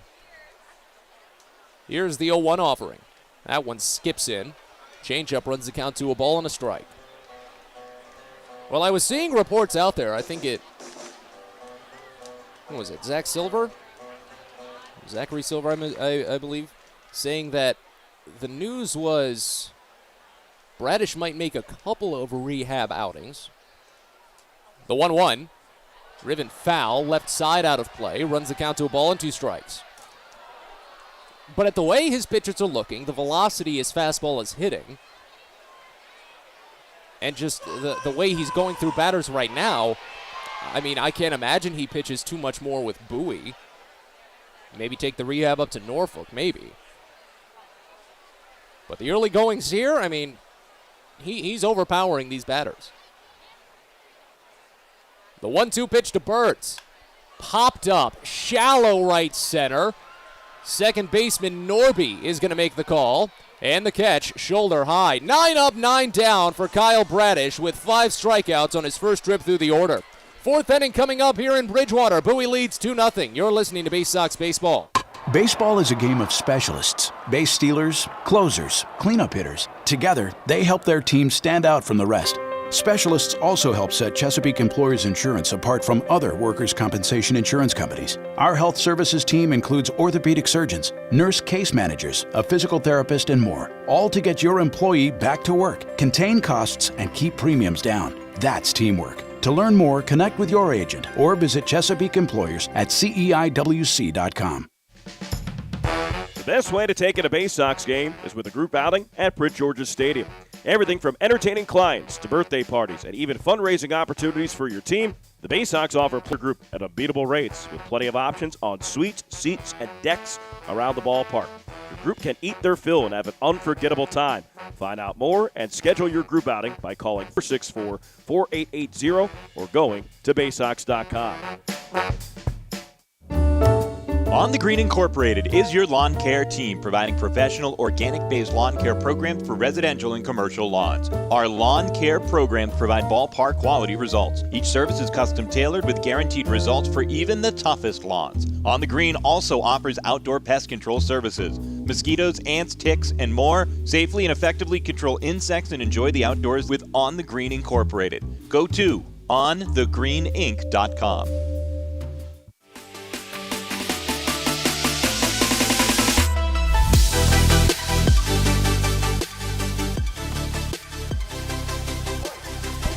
Fans, Pest Now is a proud partner of the Baysox, and they provide pest control services for Prince George's Stadium, so that's how you know they're reliable. For all your pest control needs and services, call Pest Now, 301-231-8300, or visit them online at pestnow.com. Bowie ahead 2-0 as we move to the fourth inning. Hudson Haskin will lead off, the number 3 batter in the lineup. Mitch Spence back to work, and the first offering to the right-hander is checked on, a curveball low. They'll appeal on it, and the first base umpire, that's the right call. Haskin definitely went pretty far with the barrel there. Count opens up at 0-1. Haskin has been kind of one of the forebearers of Bowie's attack leading off innings this season. It's been an interesting trend. Here's the 0-1 pitch. Haskin takes another half swing on a breaking ball away. Are they going to appeal on it? No, they'll just let that one go for ball 1. Haskin has 10 home runs. He's the first batter of an inning. Now they appeal on it. He still didn't go. So it's 1-1. Haskin's hitting .314 when he's the first batter of an inning compared to .274 on the year. The 1-1 pitch. Swing and a miss on a fastball low. It's 1-2. The Baysox as a whole team is far and away just the best offense when they're the first batter in an inning. It's very interesting. They lead the league in batting average from the first batter, on base percentage, and slugging percentage. All 3 slash lines. Long wait for Spence. He fires the 1-2 to Haskin, and it's swung on and missed low for strike 3. And that's actually a rarity for the Baysox. 4th strikeout for Mitch Spence. The Baysox have the fewest strikeouts in the league when they are the first batter in an inning. Check that, the 3rd fewest. But still, bottom half. I just got so used to them being, in front in everything. Here's Joey Ortiz. First pitch. Line drive foul. Third base side. Hits off of the tarp toward the Baysox bullpen. Coincidentally, in that bullpen, Bowie has a right-hander warming. Justin Armbruster will come in for the scheduled tandem appearance following Bradish's rehab outing. 3 perfect innings for Bradish, and it looks like that will be it. The 0-1 pitch to Ortiz. Misses down and away. Count goes even and a ball and a strike. It was a ground out to third base for Ortiz back in the first inning, but that drove in a run, helped it bump up to 2-0. That's where Bowie currently leads. Spence is a very methodical pitcher. Takes just about every second he can on that pitch clock. The 1-1 called a strike. Curveball on the outside edge, and it's 1-2. Sun hasn't set really at all at this ballpark, but it has gotten to the point where the lowered field in relation to the concourse casts shade on the playing surface. Next pitch to Ortiz is flown out toward left. Rosario runs down on it and makes the catch. 2 away. Now Maverick Handley.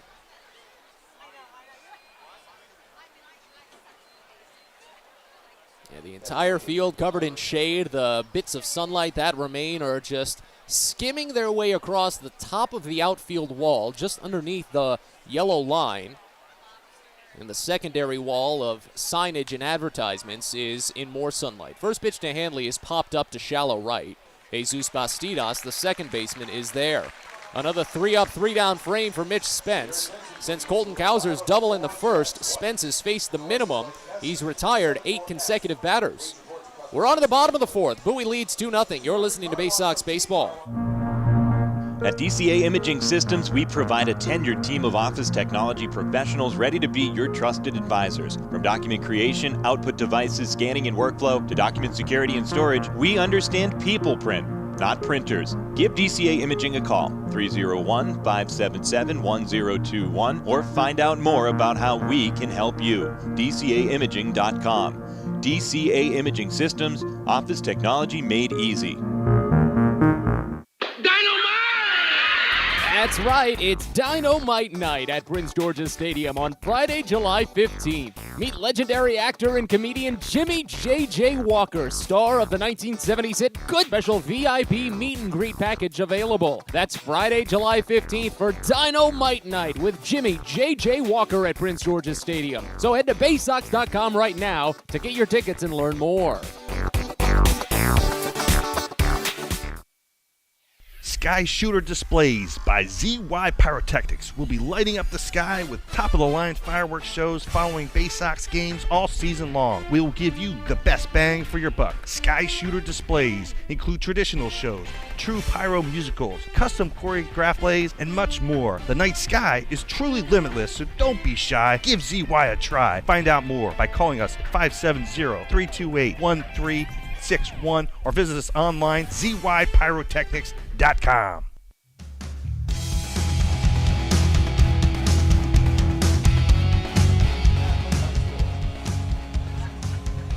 We move on to the bottom of the fourth inning here in Bridgewater as Bowie leads 2-0. Matt Sabatis with you from TD Bank Ballpark. As the Baysox will make a pitching change, Kyle Bradish is done with his Major League Rehab assignment.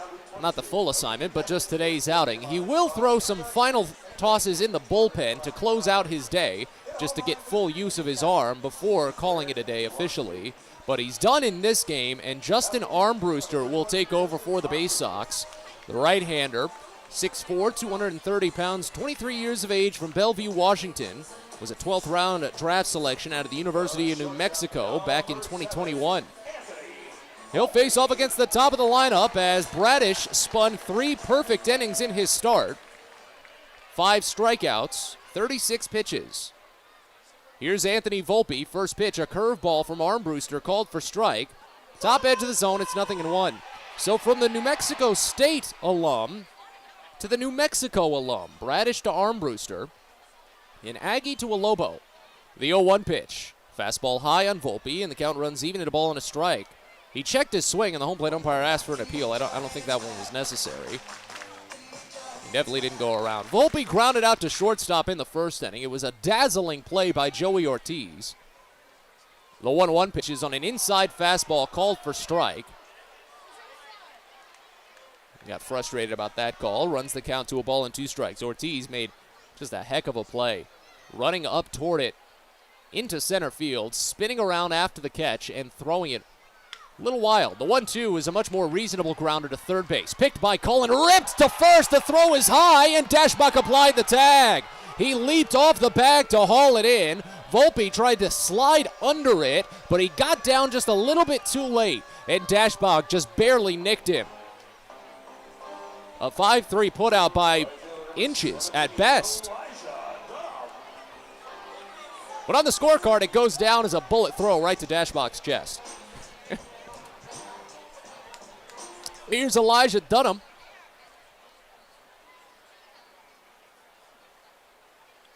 First pitch strike, fastball inside, it's 0-1. Dunham struck out looking on 3 pitches in the first. Well, from this angle, the broadcast position here is a little bit off tilt from behind home plate. I picked up something a little new that Armbruster does with his delivery that I hadn't caught before. Next pitch moves down as the count runs even at 1. He holds his wrist behind his back just a little bit longer while his leg kick is up. Almost flicks it a little bit just to get that little extra bit of momentum. The 1-1 pitch. Change up, called for strike, top half of the zone. It runs the count to 1-2. Armbruster on the season with Bowie is 0-0, but has a 2.77 ERA. This is his 4th appearance, but it's his 3rd consecutive appearance. The 1-2 pitch. Fastball just high, runs the count to 2 balls and 2 strikes. Armbruster would be in the rotation easily if it just weren't for the timing of some of these rehabs lately. He went in tandem with Matt Harvey twice last week, the 2-2 pitch. Curveball high. Hanley tried to frame it, but it was too high. Count runs full on Elijah Dunham. Armbruster went in tandem with Harvey and logged 2 4-inning saves. And now he's going in tandem with Bradish here. The payoff pitch to Dunham. Popped foul on the curve, left side out of play. Count remains full. Dunham only hitting 100 on full counts this year, but walks about 40% of the time. Armbruster's only tossed 13 innings with the Baysox this year, but he's allowed just 4 earned runs, struck out 16. He fires another 3-2, and that is the first walk he is allowed at Double-A. Fastball misses low, and Dunham will take first base. How about such a run for Justin Armbruster, though? A great handle of the strike zone in what is notoriously a difficult jump to try and maintain work on the strike zone. Armbruster started with 13 1/3 innings before he allowed his first Double-A walk. Now here's Austin Wells, first pitch. Popped him up. Left side of the infield. Greg Cullen looking for it. Joey Ortiz finds it instead, and the shortstop makes the catch. So quickly 2 away as Wells is retired on the first pitch. Opponents are hitting .280 against Armbruster, but his Double-A debut is where a lot of that came from. 7 hits in 5 innings against Erie. That was the 5-4 11-inning walk-off loss for the Baysox. And then 7 hits total in his 8 innings, piggybacking Harvey last week. First pitch to Jason Rosario is lifted out toward left center field. Haskin closes the gap and camps under it. Makes the catch and the inning is over. Armbruster walks his first batter at Double-A, but finishes with a scoreless frame. As we go to the 5th here in Bridgewater, Bowie leads 2-0. You're listening to Baysox Baseball. If you're working in the Washington, D.C. metropolitan area as a pipe fitter, pipe welder, or HVAC service technician, and you're interested in a better life, a better means to provide for yourself and your family, a way to make sure that you're earning the highest wages and the best benefits in our industry. Visit our website at steamfitters-602.org. That's steamfitters-602.org, and let's talk about what we can do to help change your life. Hey, coffee lovers. Know where you'll find the world's freshest cup of coffee? Right here at Royal Farms. Because with our new brewing system, it takes less than a minute to go from selecting the kind of coffee you want to this. The freshest, most flavorful cup of coffee you can buy is at Royal Farms. So try one. It'll be love at first sip. Because it's the freshest coffee in the world. Real fresh, real fast. Royal Farms. Hey kids, the Baysox Futures Club is the best way to be a fan of the Baysox, and it's completely free for kids ages 3 through 12. Futures Club members get access to special members-only events, discount ticket offers, and free gifts for just signing up. Parents, head over to Baysox.com to sign up your kids, so don't miss out on all the promotions and giveaways at Prince George's Stadium this season and next. The Baysox Futures Club. Sign up now at Baysox.com.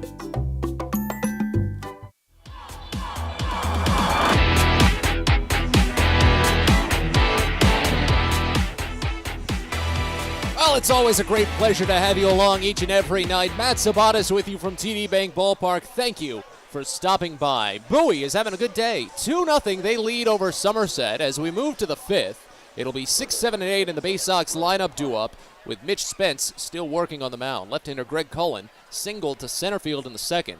He was the last Bowie batter to reach.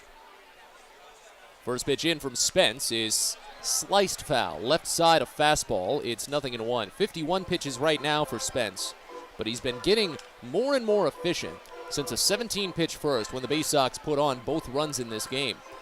It was an RBI double by Colton Cowser, just the second batter of the game, and then a one-out RBI ground out by Joey Ortiz. As we've got time called. I think it might have been a ball that found its way onto the warning track somewhere. We wait on the 0-1 pitch to Cullen. Shift on for the left-hander. And the pitch home. Fouled off right side. Count goes to 0-2. I was looking at some of the leaderboards earlier today, and I noticed something that made me just a little sad. After sitting among the top 3 for pretty much all season, Gunnar Henderson has finally fallen out of a qualifying role in the Eastern League. The 0-2 bounces into Cullen. Count runs to a ball and 2 strikes. Henderson was top 3 in the league in on-base plus slugging all season, and it extended for about a month after his promotion until just earlier in this series. He disappeared from the leaderboards entirely thanks to his promotion to AAA. The 1-2 pitch to Cullen. Curveball misses just wide. Spence thought he had it, runs the count even at 2. Yeah, to qualify for the leaderboards, you have to have, I think it's 3.1. It's a very specific number, but 3.1 plate appearances per team game played.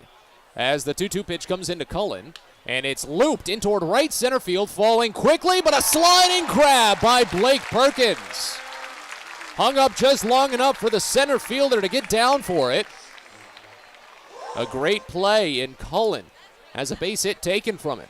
9 in a row retired by Mitch Spence. And now here's Andrew Dashbach. Yeah, so for example, Bowie is playing their 80th game right now. To do the quick math, qualifying batters would have to have 248 plate appearances. And then you don't qualify. First pitch to Dashbach. Curveball misses inside. Count starts out at 1-0. Spence is really going with the curveball a little bit more now on his second trip through the lineup. And again, he's been working efficient again. Only needed 9 pitches for the 4th inning. And getting contact outs. The 1-0 pitch. Swing and a miss. There's the curveball again outside. Runs the count even at 1. This is where Bowie ran into a lot of trouble in the first 3 games of this series. Yesterday, it wasn't the same issue. Bowie looked like the team that they were in the first half, at least when it comes to their offense. The 1-1 pitch. Popped foul behind home plate, getting out of play right side, and it will get out of play. Count goes to 1-2. But again, today, Bowie is not extending the plate appearances like they did yesterday and like they did for a good portion of the first half. They're not drawing walks. They're not letting too many at-bats run full. It's only been 3 full counts all day for Mitch Spence. The 1-2 pitch to Dashbach. Bounces in. Count runs even at 2. You could almost call Andrew Dashbach a good barometer for some of those things, too, because he is the pace man for draw counts on this team. The 2-2 pitch. Misses under the knees, and he does it here. But there is always that fun stat of Dashbach that I just continue to bring up. This is the 51st plate appearance of his that has run to a full count. He has not gotten a base hit all season on full counts. Here's the payoff. Swing and a miss. Breaking ball down and away. 51 plate appearances for Dashbach have gone full, and he's not collected a hit on any of them. Meanwhile, no one in the top 50 in the Eastern League for total full counts seen has gone hitless. Dashbach is the only one. So 2 up, 2 down here in the 5th inning for Spence. 10 in a row set down. Now Cody Roberts. First pitch to the right-hander. Fastball misses down and away, and the count starts out at 1-0. But even if Dashbach went down there, maybe that's a sign of better things to come, because he did fight back from a 1-2 count to run it full. Here's the 1-0 pitch. Misses away at the knees. Curveball runs the count to 2-0. Roberts flew out to left field back in the 2nd inning. Bowie leads 2-0 here in the top of the 5th.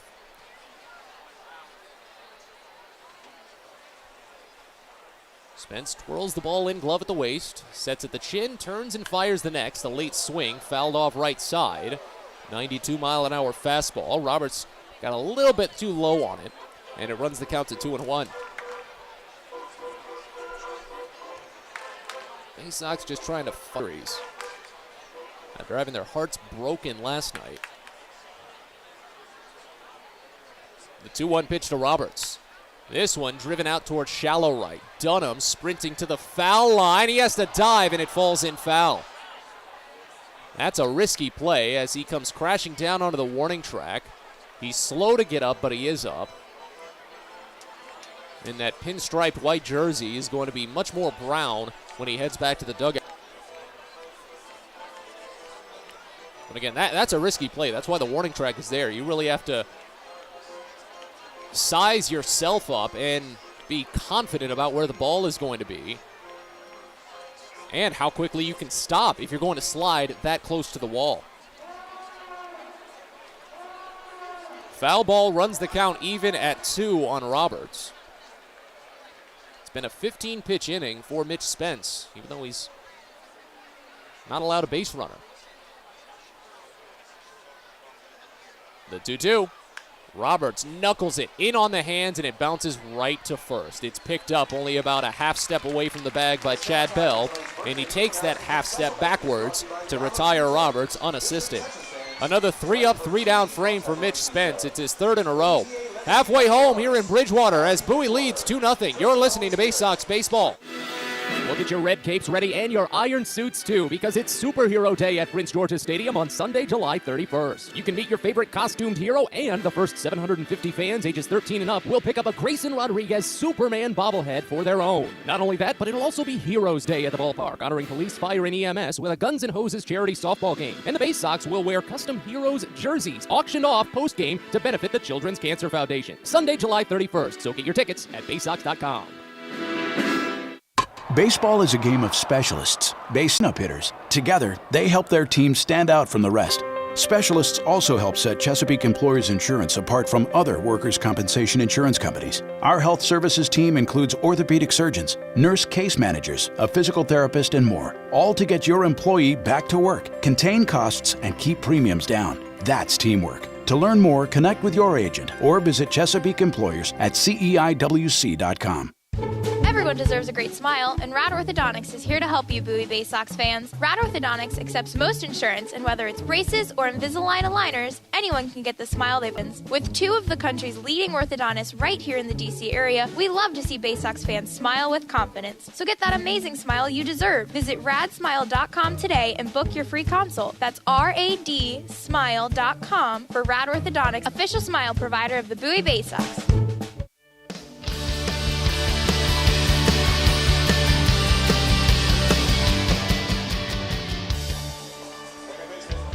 Bottom of the 5th inning here in Bridgewater. Bowie still nursing a 2-0 lead. Justin Armbruster will try to keep it that way as he faces off with 5, 6, and 7 in the Somerset lineup. First pitch home to Jesus Bastidas is a curveball called for strike on the outside edge. Count opens up at 0-1. Bastidas flew out to center field in the 2nd inning. Next pitch. This one a little bit higher, but still call it for a strike. Already 0-2. After Bastidas, it's the switch hitter Blake Perkins who will bat lefty. Then Rodolfo Duran in as the catcher. Straight up on the infield, the 0-2 pitch. Swing and a miss for strike 3. High fastball at 94 for Armbruster. That's his first strikeout. 6th overall for Baysox Perkins. Armbruster has struck out at least 4 batters in all of his AA appearances, but really cranked it up a notch his last time out. Tied a career high with 8 punch-outs against Richmond. Well, he did give up a run on just 1 hit. He's still been playing so well for Bowie. First pitch home to Perkins. Fastball misses down and inside, and it's 1-0 to start. Perkins lined out to center field back in the 2nd inning. It was a great play by Colton Cowser, closing a gap in left center to take away a hit near the warning track. They put the shift on Perkins. Next pitch. Bounces into the shift, backing up on it at first. Dashbach picks, underhands to the pitcher, and it's late. That's the first hit of the game for Somerset. Dashbach backed up on it to time it with the bounce, and Armbruster just wasn't there fast enough. The early little bid at a no-hitter comes up empty like that. That one stings. Now Bowie out. They've got a 2-0 lead here. They had the 2-0 lead last night. They're trying again from here on out. Perkins extends his hit streak to 3 consecutive games. He broke the hearts of Bowie last night. He put the ball in play that drove in both runs to win the game. He didn't pick up an RBI because it was an error. Here's Rodolfo Duran. First pitch, a swing and a miss. Breaking ball low, and the count starts out at 0-1. Duran struck out swinging on a 1-2 offering in the 3rd. As the next comes in, and it's bounced slowly over towards short. Ortiz picks, goes to second for 1. The turn from Norby to Dashbach is in time! 6-4-3 double play. The slimmest of margins to get it done, but Ortiz got it started. Norby closed the door. Armbruster faces the minimum here in the 5th. While Somerset does get their first base hit, we go to the 6th with Bowie ahead 2-0. You're listening to Baysox Baseball. Sky Shooter Displays by ZY Pyrotechnics will be lighting up the sky with top-of-the-line fireworks shows following Baysox games all season long. We will give you the best bang for your buck. Sky Shooter Displays include traditional shows, true pyro musicals, custom choreographed plays, and much more. The night sky is truly limitless, so don't be shy. Give ZY a try. Find out more by calling us at 570-328-1361 or visit us online, zypyrotechnics.com. It's not baseball season without fireworks, and you can always count on the biggest and best at Prince George's Stadium. There's no better way to cap off a fun evening at the ballpark than a spectacular fireworks show. And the Baysox have got you covered this season with 16 different shows to choose from. So get your tickets now at Baysox.com. Still 3 more fireworks shows in the month of July on Saturday, Friday the 29th, and Saturday the 30th. Hope to see you there.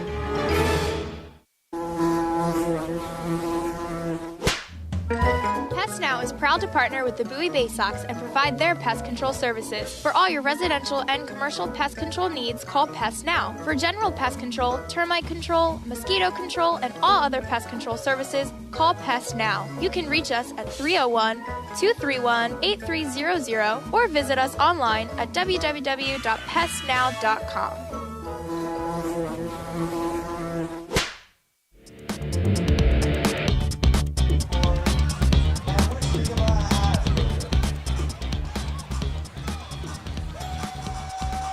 On to the 6th inning here in Somerset as Bowie still leads 2-0. The Baysox will try to increase, but they've been running into a brick wall lately. Mitch Spence has faced the minimum since pretty much the last 15. It was a leadoff single and a double to open the game, and Spence has only allowed 1 more base runner work the double play to him. First pitch to Zach Watson here to open the 6th. It swung on and missed a high fastball, 0-1. But Bowie still leads 2-0, and that's what matters. Spence will face Watson, then back to the top of the lineup with Norby and Cowser here in this 6th inning. The 0-1 pitch from the right-hander is a curveball, misses down and away. Count runs even at a ball and a strike. It's an 0-for-1 day for Watson. Struck out swinging on 3 offerings back in the 3rd inning.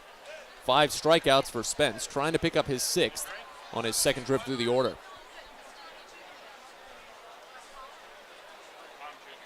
Here's the 1-1. Watson lifts the curveball out toward left center. Not too deep as Perkins ranges down. The center fielder has plenty of time to camp under it, and he makes the catch. So 1 away, back to the top of the lineup for Connor Norby. Well, the way that this game is trending right now is reminding me a little bit of how Monday went for the Baysox, obviously in an inverse manner. But we got a great start from Ryan Watson. First pitch to Connor Norby is grounded right to third. Third baseman was played in.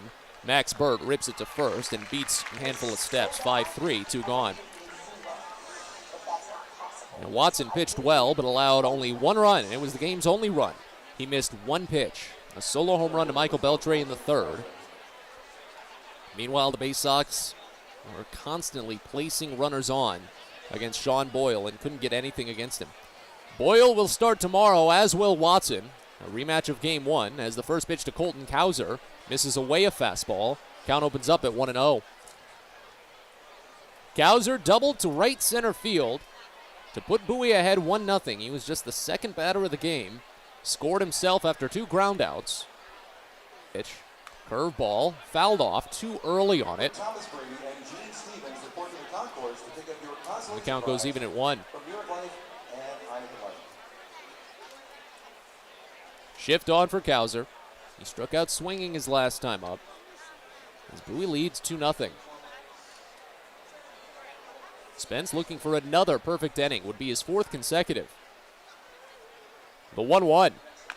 Bouncing ball off of home plate. Trickles up the first base line, but foul. It comes to a stop only about 2 feet to the right side of the foul line on the grass. Runs the count to a ball and 2 strikes.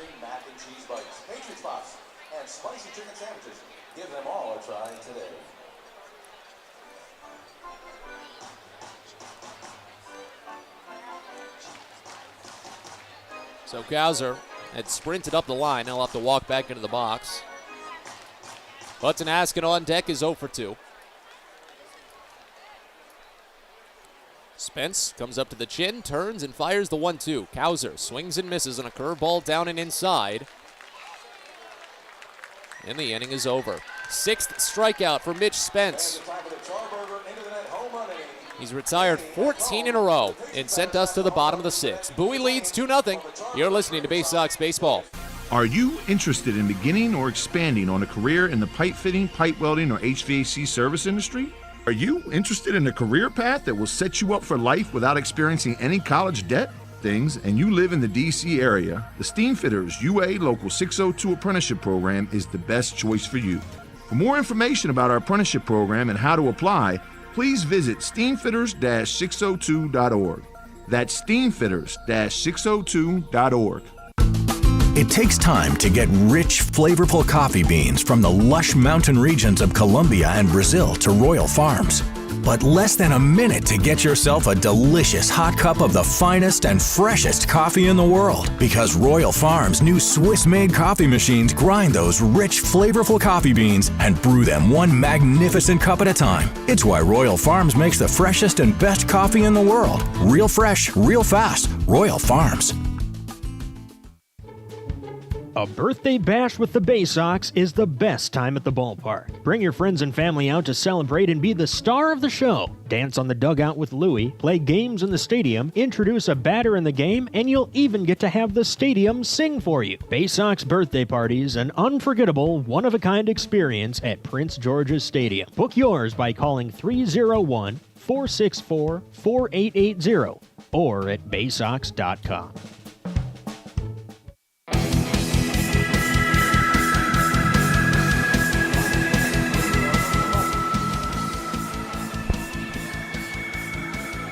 Hey fans, don't forget about Louie's birthday bash coming up to Prince George's Stadium this Sunday. Not this upcoming Sunday, but next Sunday, the 17th. Many of Louie's friends, his mascot friends, will be at Prince George's Stadium to celebrate, so bring out the kids for that fun game. Should be a day game, if I'm not mistaken, on Sunday when the Baysox play 105 against Akron. So get your tickets at baysox.com for Louie's birthday bash. Bowie ahead 2-0 as we move to the bottom of the 6th. First pitch home from Justin Armbruster to Chad Bell is a curveball that misses high. It's 1-0 to start. Bell, Burt, Volpe due up, 8-9-1 in the Somerset lineup. Chad Bell struck out looking back in the third. Next pitch. Lifted foul, left side out of play. Count runs even to the ball and a strike. Well, at the rate that Armbruster is going right now, he's faced one over the minimum, 20 pitches through 2 scoreless innings. If it continues still early, maybe he could go the rest of the way. The 1-1. Fastball dots the bottom edge of the zone for a called strike. It's 1-2. And obviously, since Kyle Bradish only tossed 3 innings, Armbruster would be the winning pitcher if Bowie can maintain this 2-0 lead. Bell calls for time, readjusts the gloves, and gets a new grip on the bat. As Armbruster sets. Arm as he brings it to the chin. The 1-2 inside nearly clipped the batter. Gets past Handley as Bell had to lift the bat up and back himself out. Put the shift on. While Armbruster was already waiting in a hunched over position, ready to come set. He delivers the 2-2. Curveball lined out toward right field. This will be a base hit. Picked on one bounce by Zach Watson and quickly delivered back to the infield. But Chad Bell opens with a single. The first real base hit for Somerset today. Blake Perkins' infield single in the 5th. Was just a good, well-won foot race. This one, a good line drive base hit for Bell. He's now got hits in 2 of his last 3 games.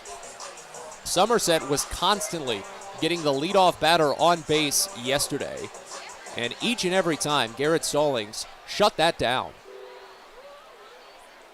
It was an astonishing relief appearance for Garrett Stallings. Something you just loved to see. Here's Max Burt. First pitch of fastball, called a strike inside. It's 0-1. So yesterday when Stallings came in after Antonio Velez tossed 2 innings, he allowed the leadoff batter to reach in the 3rd, 4th, and 5th innings. And he stranded all 3 runners, 2 of them at third base. Bell has not been a stolen base threat this year. Only 3 attempts. He's been caught every time. The 0-1 pitch. Curveball line to third and past Greg Cullen. That one will sneak to the corner.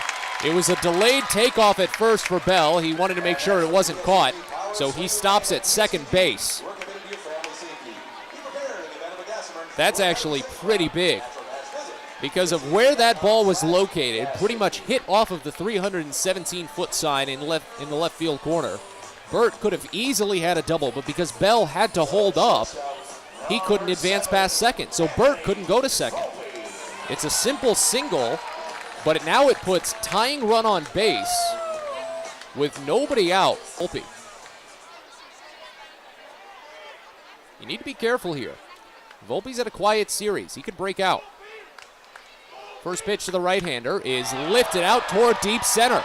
Cowser running back, looks to have it squared, and he makes the catch in front of the warning track. The runners will tag, and they will both advance as the throw reaches the infield. A productive out for Volpe, but he gave it a deep ride. So now tying run in scoring position with only 1 out here in the 6th.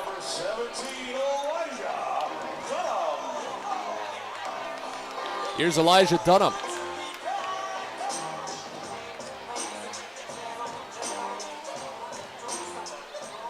Lefty is 0 for 1. Struck out looking in the first on 3 pitches. He walked in the 4th, the only walk that Armbruster has surrendered here in his Double-A career. It was on a full count. First pitch. Fastball misses down and in. Count starts out at 1-0.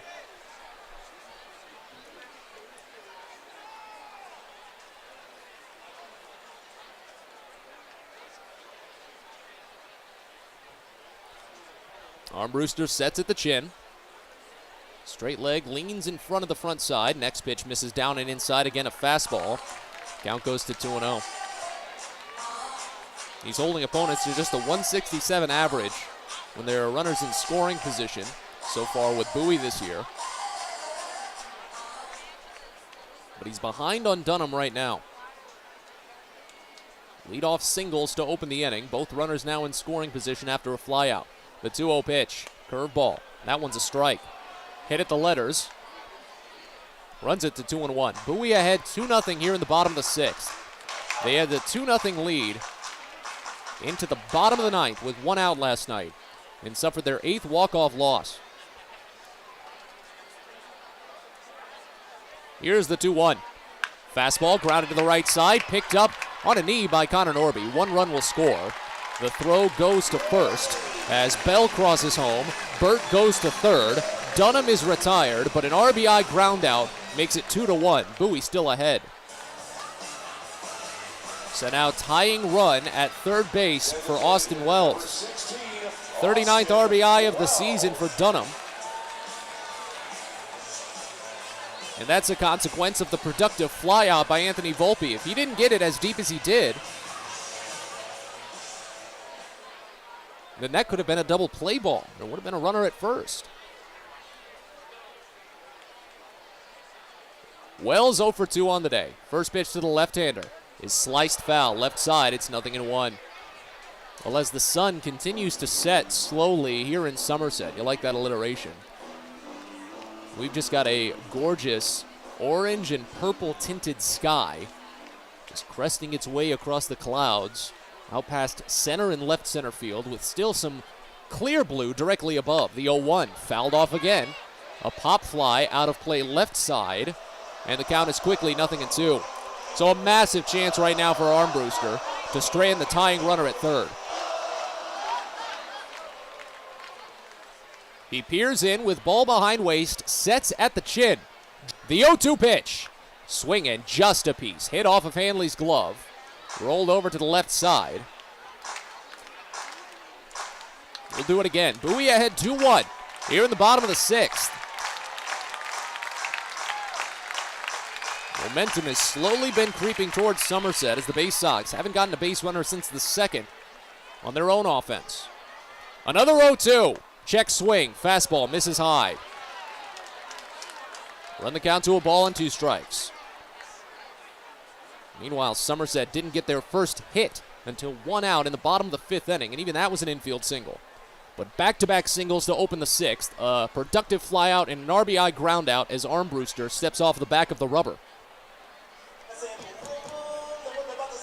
And that's his first of 2 allotted step-offs in this plate appearance. But it's already a 1-2 count. The pitch home to Wells. Swing, check swing on the inside edge. He went. Curveball down and inside. The third base umpire is the one to ring him up, and Wells is struck out. Tying run stranded at third. Armbruster does allow the first run of the day for Somerset. An RBI ground out by Dunham. But as we move to the 2nd, Bowie still leads 2-1.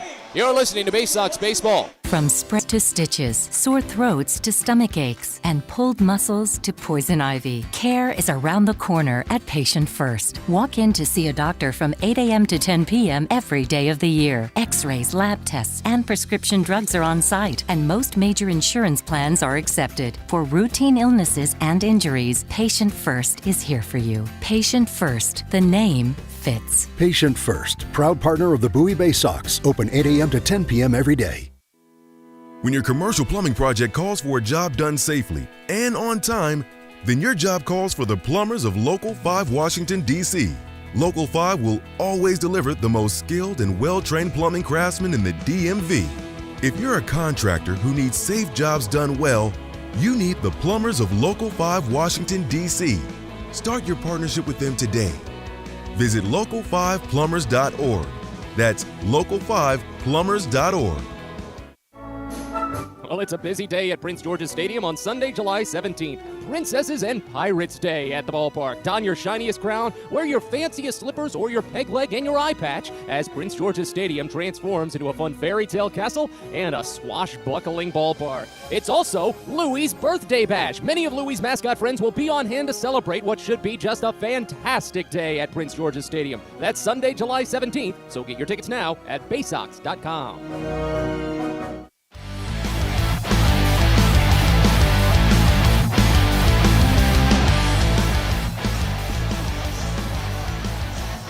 But fans, don't forget about MILB.TV. The Orioles' future is on MILB TV. Every game this season streamed live, home and away. It's the only way to catch the Baysox on any device this year. Use the promo code Baysox in all caps at checkout, and you'll save $10 on a yearly subscription. Visit MILB.TV for details. We're on to the 7th inning here in Somerset as Bowie leads 2-1. The Patriots make a pitching change. Carlos Espinal will come out of the pen. Mitch Spence will call it a day. A quality start, but currently a losing effort for the right-hander. Espinal winds and fires the first pitch to Hudson Haskin. It's a fastball that misses up and away, 1-0. 6 innings for Spence. He gave up just 3 hits, 2 of them to the first 2 batters of the game. 2 runs, they both came in the first inning. Next pitch to Haskin, misses away, and the count goes to 2-0. Spence eventually struck out 6 batters and retired the final 14 he faced. The 2-0. Fastball away, and it's 3-0 to Haskin, who's 0 for 2 on the day, grounded out to short in the first, struck out swinging in the fourth. After Haskin, it's Joey Maverick Handley. Here's the 3-0 pitch. Curveball high, and Haskin draws the 4-pitch walk to open the 7th inning. First walk allowed by a Somerset pitcher today, and now Joey Ortiz will step up with runner at first and no one out. Tell you a little bit about the new hurler on the mound, Carlos Espinal, a 5'11", 175-pound right-hander from Santiago in the Dominican, international free agent signed back in 2015. Fires the first to Ortiz, and it's a breaking ball snapped up in the lower outside corner for a called strike, 0-1. Ortiz an 0 for 2 day, but does have an RBI. A ground out in the first inning gave Bowie their second run. At this point, it's the game's winning run. Haskin takes off. Next pitch, grounded foul. Third base side. Count goes to 0-2. Rodolfo Duran has only caught 8 stolen base attempts this season. He's given up 23 stolen bases total. I've been saying Bowie might need to try a little bit more when it comes to the stolen. They've not attempted 1 all series. That would have been their first attempt. The 0-2 pitch, Haskin stays put, and it's line foul this time. Third base side, a fastball. Count remains at 0-2 on Ortiz. Espinal on the season has made 19 appearances, gone 2-0, a 2.30 ERA in 31 1/3 innings, 36 strikeouts, 12 walks, 3 home runs allowed. It's his second appearance of the series. Another 0-2 pitch, called strike 3 at the letters. Just spins out of the batter's box and stands there in that just exhaustion of disbelief. First strikeout for Espinal, 7th overall for Somerset pitching. And there's 1 away from Maverick Handley. Well, I've known that feeling a lot, when something just doesn't happen the way you might have anticipated it to, especially if you don't agree with it. Here's a pickoff throw. Haskin slides in safely.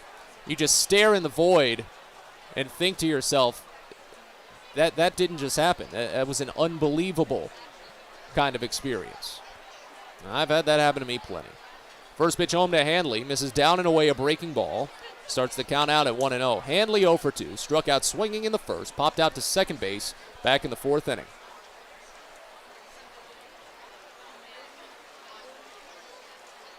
Here's the 1-0. Handley got a piece of it into the dirt. Runs the count even at 1. Espinal appeared in Wednesday's game. That was the second game of the series. He pitched the 9th inning when Bowie was ahead 5-3. Gave up a leadoff double to Connor Norby, but then got 2 pop-outs and a strikeout to strand Norby at second.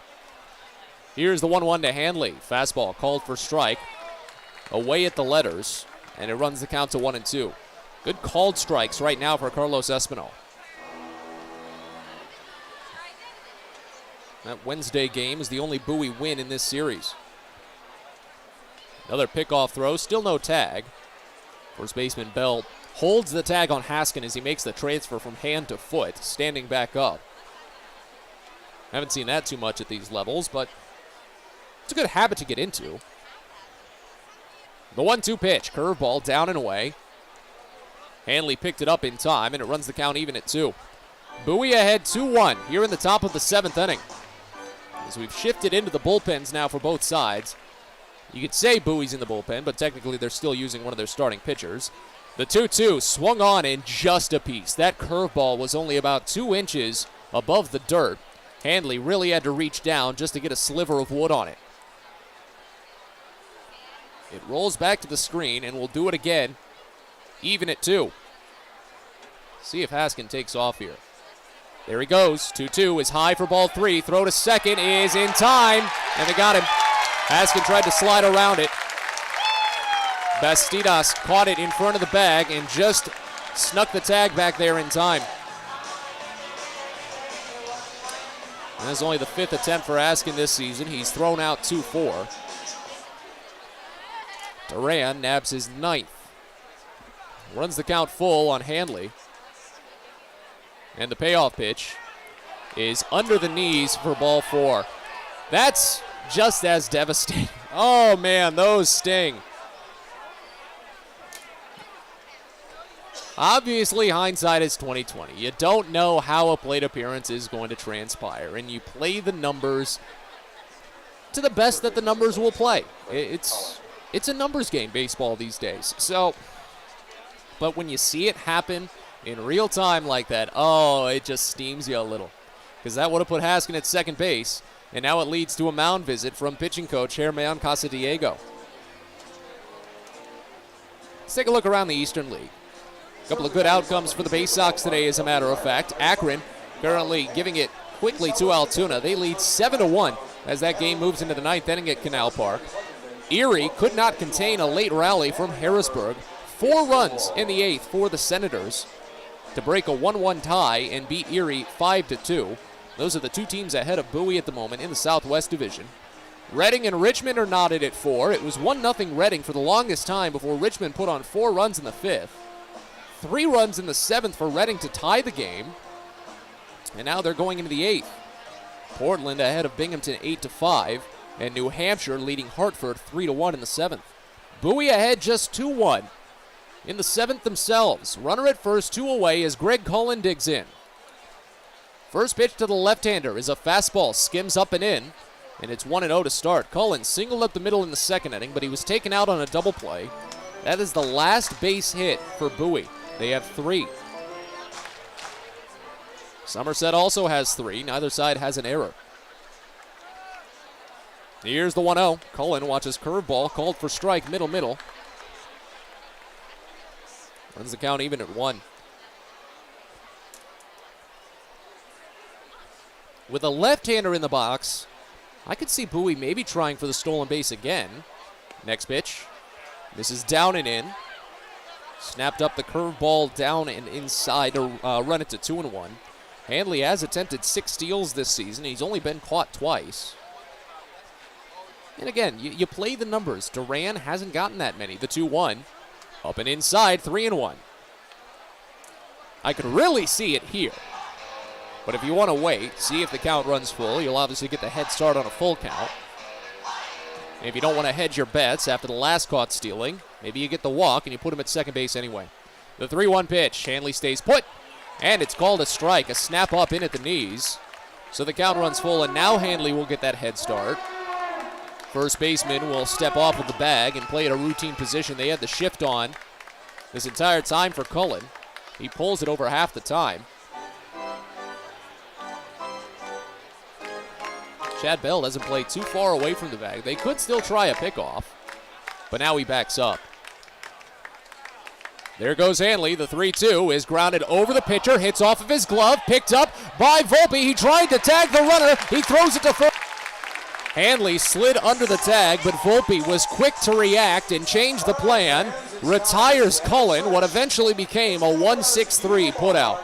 Bowie draws 2 walks and can't get anyone to second base. As we stretch here at TD Bank Ballpark, the Baysox need to hold on. They lead 2-1. You're listening to Baysox Baseball. Baseball is a game of specialists. Base stealers, closers, cleanup hitters. Together, they help their team stand out from the rest.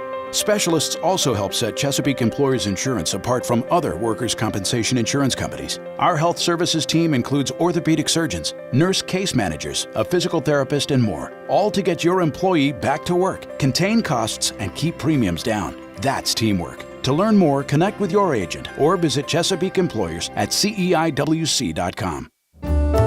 On the Green Incorporated is your lawn care team, providing professional organic-based lawn care programs for residential and commercial lawns. Our lawn care programs provide ballpark quality results. Each service is custom tailored with guaranteed results for even the toughest lawns. On the Green also offers outdoor pest control services. Mosquitoes, ants, ticks, and more. Safely and effectively control insects and enjoy the outdoors this summer with On the Green Incorporated. Go to onthegreeninc.com. Get your gear and memorabilia from your favorite Baysox players and future stars of the Baltimore Orioles at the Tackle Box Team Store. Jerseys, hats, autographed bats and balls, all at great prices. Located right at the main gate at Prince George's Stadium and online at BaysoxShop.com, the Tackle Box is the only place to get the best Baysox gear for you and your favorite fan. It's the Tackle Box at Prince George's Stadium and at BaysoxShop.com.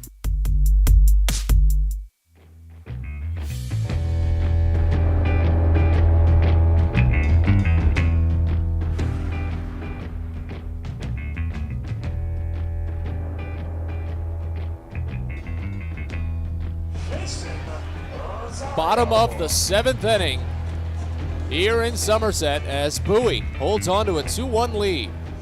Justin Armbruster back to work. 4, 5, and 6 in the lineup to face him. First pitch to Jason Rosario is called a strike. Change up on the inside edge. Rosario was charging up to go after it, but pulled back. 0-1. After Rosario, it's Jesus Bastidas and Blake Perkins due to bat. Next pitch.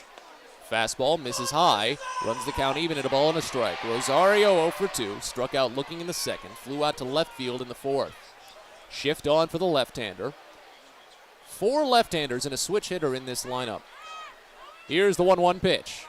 Fastball misses down and away, and it runs the count to 2 balls and a strike. It was an efficient run early for Justin Armbruster. 20 pitches through 2 scoreless innings. The 4th and 5th were leaving Kyle Bradish's rehab outing. Next offering, swing and a miss. Well-placed breaking ball down. Rosario was expecting high fastball. Runs the count even at 2. But Armbruster needed 17 pitches in the 6th. Allowed a run. And now he fires a 2-2 here. Fouled off, high fastball. Count remains on Rosario.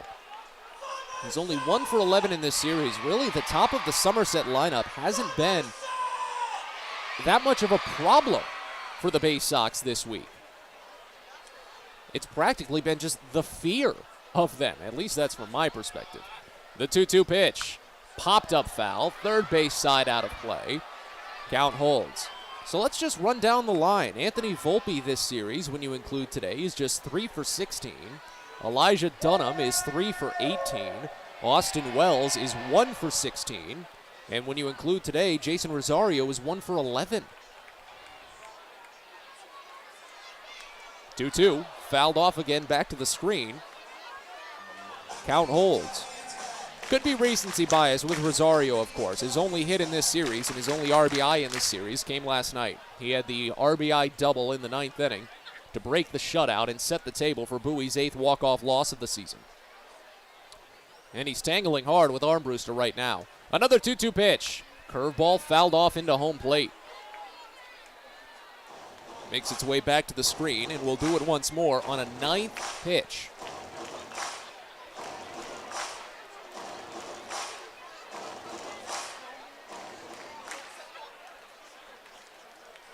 Armbruster sets out of the stretch.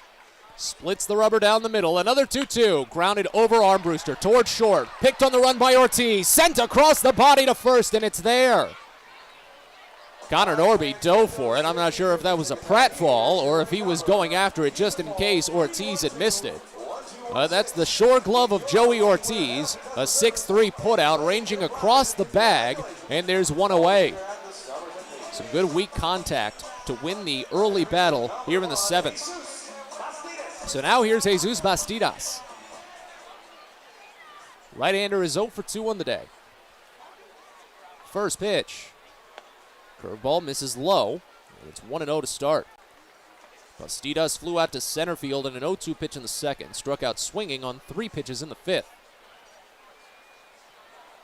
1-0 offering. Curveball again, but this one comes home at the letters. Call it for strike 1. Oh, I should have gotten in. The jackpot was $1,800. That's a good pot. Here's the 1-1 pitch. Fastball away. Count goes to 2-1. I've never been a big 50-50 guy. Really, the only gambling I ever do is just the blackjack tables.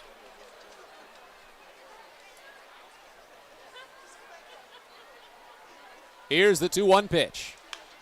Driven out to center, but right at Colton. No, he doesn't see it. Kauser doesn't see it. He's still got his arms out. Fortunately, in right center, Zach Watson found it. Oh, goodness. Watson finds it, sprints over to his right, probably about 50 feet, and pulls it down as Kauser had just those palms to the sky, wondering where the heck that ball was. And we've seen that sometimes. It's actually happened already once this week.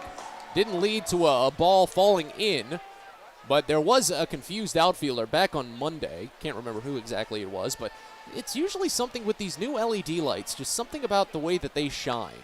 First pitch home to Blake Perkins, misses down and in a fastball. It's 1-0 to start. Switch hitter is 1 for 2 on the day. He picked up Somerset's first hit with 1 out in the 5th inning. A slow ground to first, and he beat out the relay throw to the pitcher. Next pitch, a flinch, a fastball, a strike, outside edge, and it runs it to 1-1. Yeah, again, when Bowie makes the trip up to Akron, they won't make their first trip to Akron until mid-August. But their lighting at that ballpark is a little interesting. The 1-1, grounded foul, first base side, and it's 1-2. They use these LED lights too. And when they were installed, they weren't necessarily tested in the best of ways to see if it lights up every square inch of the playing surface to an acceptable level. There are standards for that. And I suppose it was just an oversight somewhere, but we'll see that in about a month's time. The 1-2 pitch, curveball high, and it runs the count even at 2. But again, these lights they're just different from the stadium lights. It's a legitimate part of science. The color temperature, the brightness and the color of the lights is slightly different, even though you might not notice it at first. 2-2 pitch, knuckled the other way, an inside-out swing to fall in for a base hit left field. So Perkins has a 2-hit day. The 4th hit for Somerset extends the 7th inning. Rodolfo Duran will step up with runner at first and 2 away.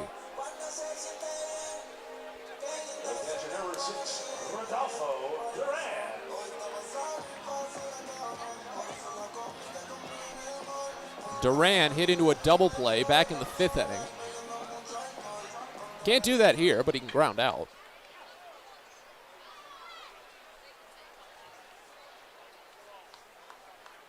First pitch in, right-hander, watches fastball, call it for strike 1 on the upper outside corner, 0-1. Perkins a stolen base threat. 16 attempts this season, make that 18 attempts this season, only caught twice. Somerset hasn't attempted one this game. Pickoff throw to first. A little bit to the left side of Andrew Dashbach at first base. Perkins didn't even slide, he just walked back in. When it comes to try and catch these runners, you've just got to time up that secondary lead. So far, Perkins hasn't taken one. The 0-1 pitch. Fastball misses low.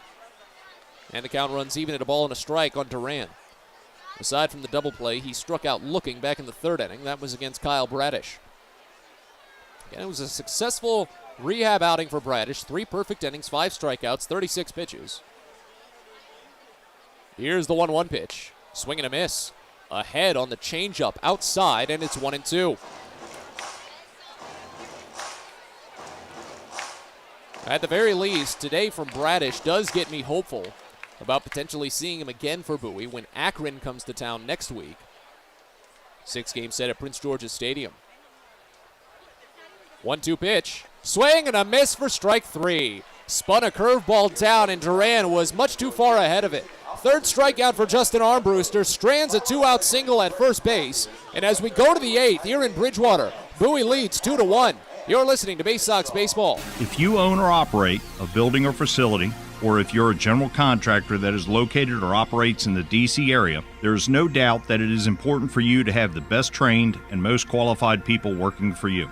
Members of Steamfitters UA Local 602 provide the highest level of HVAC, mechanical, and specialty piping services to the various customers we serve. For more information about the services we provide and for a list of companies you can hire, please visit steamfitters-602.org. At DCA Imaging Systems, we provide a tenured team of office technology professionals ready to be your trusted advisors. From document creation, output devices, scanning and workflow, to document security and storage, we understand people print. not printers. Give DCA Imaging a call, 301-577-1021, or find out more about how we can help you. DCAimaging.com. DCA Imaging Systems, office technology made easy. Get the best deals at Prince George's Stadium with weekly promotions all season. Tuesdays are Military Appreciation Night. Purchase a box seat at the ticket office with a proof of service, and you'll only pay half price. Bring along your furry friend on Woof Wednesday, and it's the best happy hour around every Thursday from 5 to 6:30. $2 Bud and Bud Light drafts with other beer specials throughout the year, and live music to get your night started. It's always a great time at the ballpark, so get your tickets now at Baysox.com.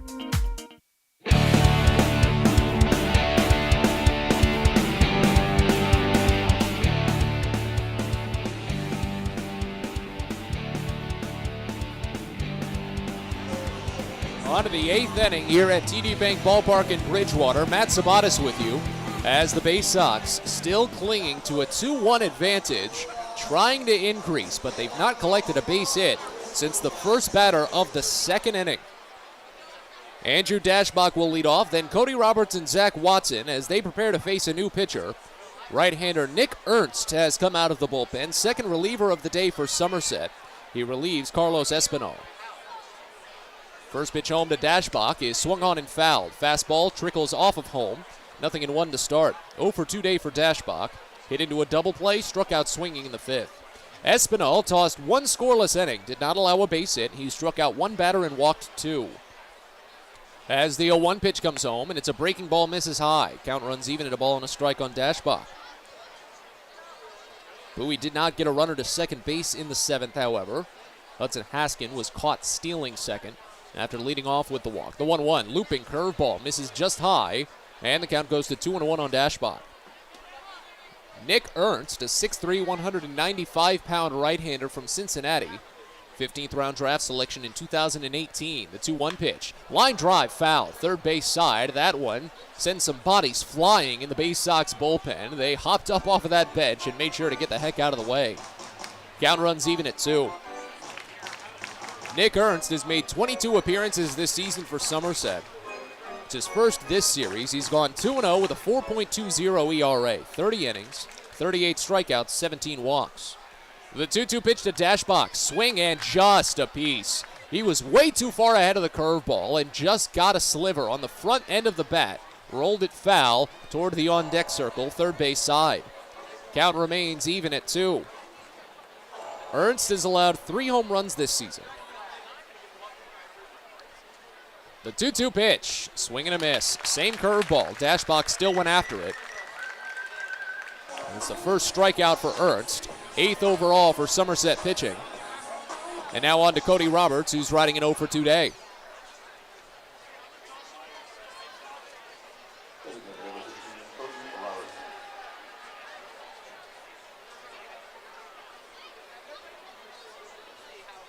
First pitch home to Roberts. Grounded to third. A slow bouncer up the line. Picked on the run at the waist by Burt. Sent to first, and it's there in time. A little low, but on line. Roberts is retired, 5-3. Quickly 2 gone. Ernst had a cup of coffee with Somerset last season. Actually pitched pretty well. Had a 5.09 ERA with High A Hudson Valley, but a 3.31 ERA in 11 relief appearances for Somerset last year.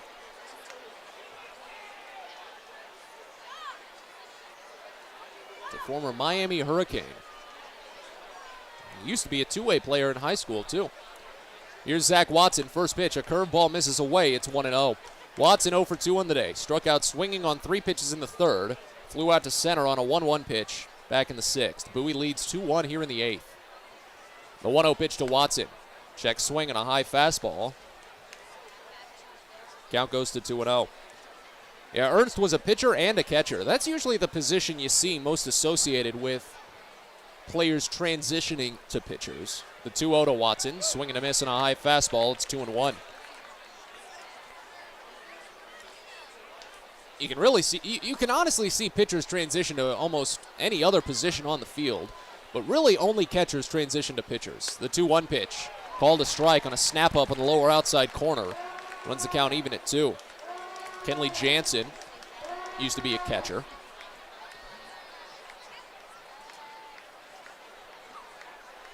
2-2 pitch to Watson. Check swing, curveball away, and it's full. Base is empty, 2 away here in the top of the 8th inning. Justin Armbruster will head out for the bottom frame for Bowie. We'll see if he pitches it cleanly. Maybe he could go out for the 9th. The 3-2 pitch to Watson. Popped foul behind home plate. This one will get out, and the count remains. Yeah, it just makes sense for the catchers to make that transition because they have to have the arm strength and the speed to throw it basically twice as far as the pitcher does from home to second base. Another 3-2. Watson swings and misses on a pitch down low. Sinker came down and Watson went after it.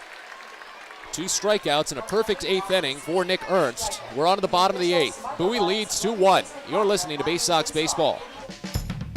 The best way to take in a Baysox game is with a group outing at Prince George's Stadium. Everything from entertaining clients to birthday parties and even fundraising opportunities for your team, the Baysox offer plenty of options for your group at unbeatable rates with plenty of options on suites, seats, and decks around the ballpark. Your group can eat their fill and have an unforgettable time. Find out more and schedule your group outing by calling 301-464-4880 or going to Baysox.com.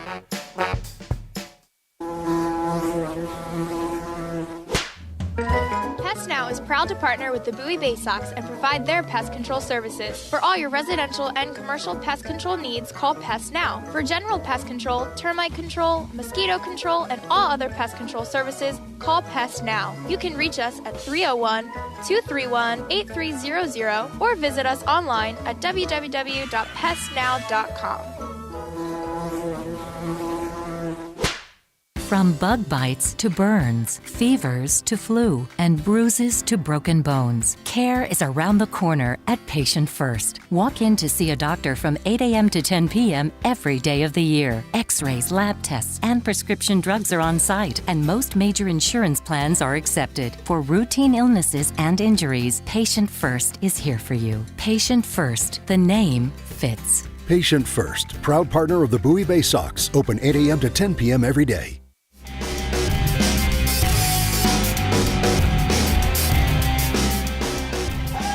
Bottom of the 8th inning here in Somerset. Bowie still holding on. A 2-1 lead. Justin Armbruster doing everything he can to maintain this opportunity. The Baysox have not collected a base hit since the first batter of the 2nd inning.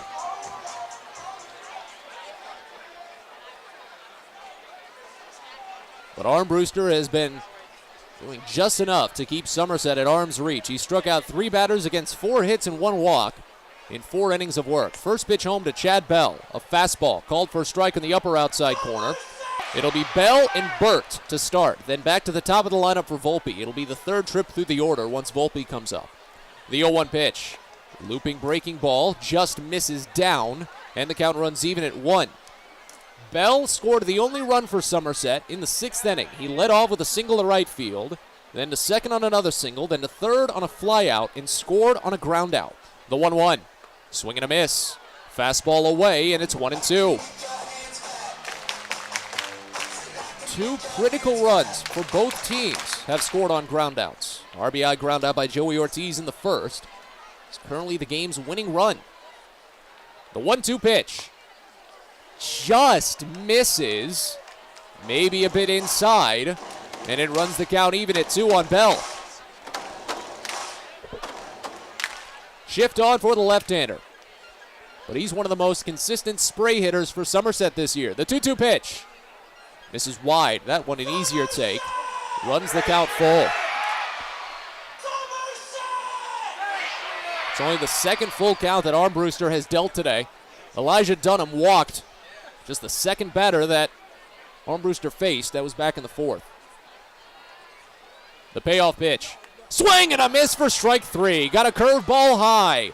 4th strikeout for Justin Armbruster. He wins the battle to open the 8th. 9 strikeouts for Baysox pitching this evening. And now here's Max Burt.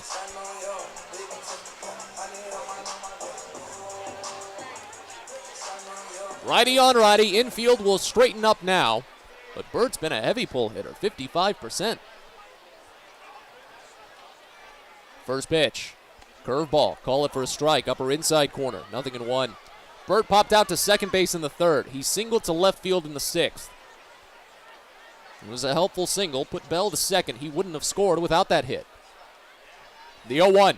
Swing and a miss. Curveball down and away. Great 1-2 punch early for Armbruster to set himself in command of this plate appearance.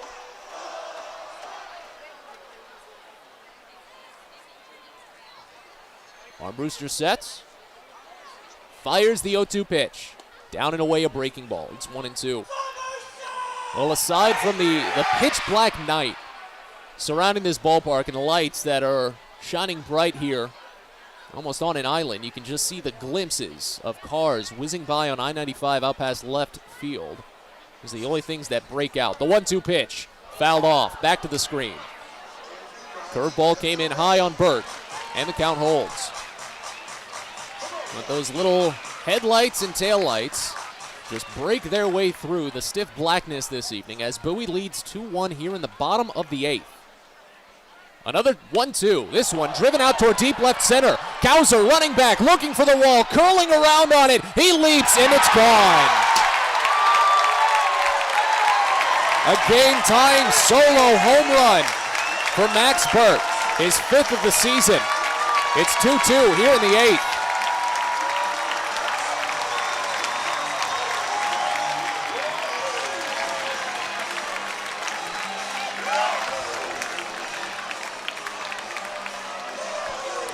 Just the second home run that Armbruster has allowed this year.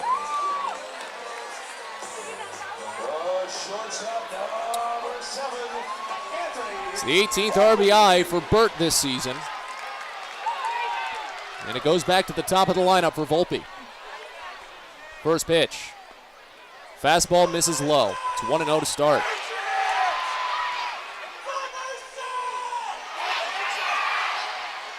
Now the wind has died down on this one too. We've been seeing plenty of wind in from center field over the course of this series. It came in a little bit from right field to start it today. Next pitch to Volpe is called a strike outside. Runs the count even at 1.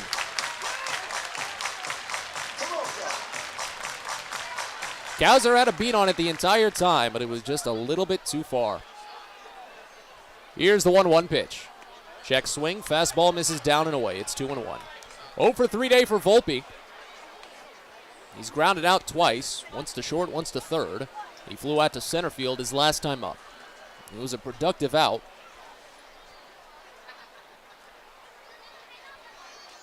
As Armbruster sets, fires the 2-1 pitch.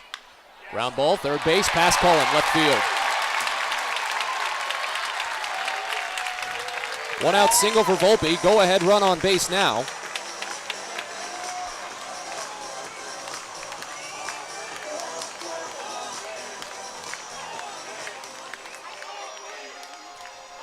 Now here's Elijah Dunham. And a battery visit.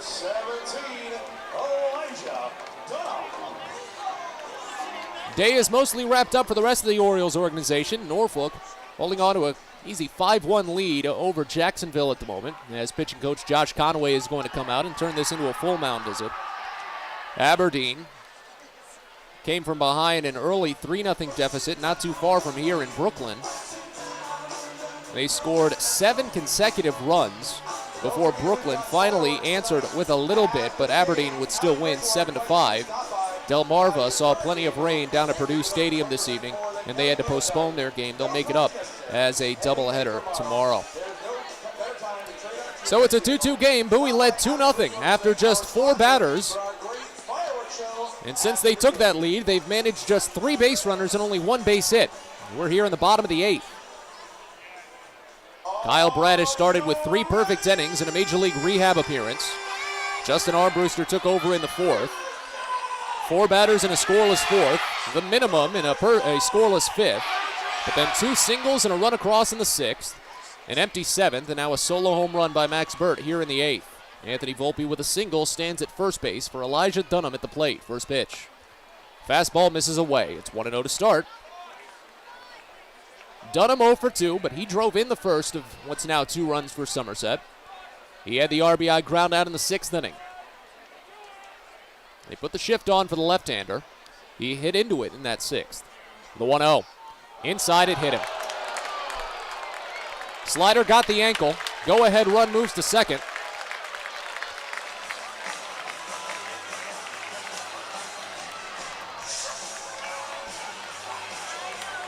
And now here's Austin Wells. The designated hitter number 16, Austin Wells.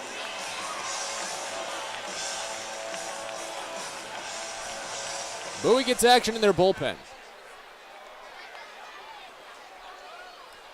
The left-hander Wells steps in. He's 0 for 3, 2 strikeouts and a pop-out.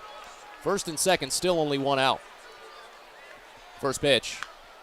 Fouled off left side. Count opens up at 0-1.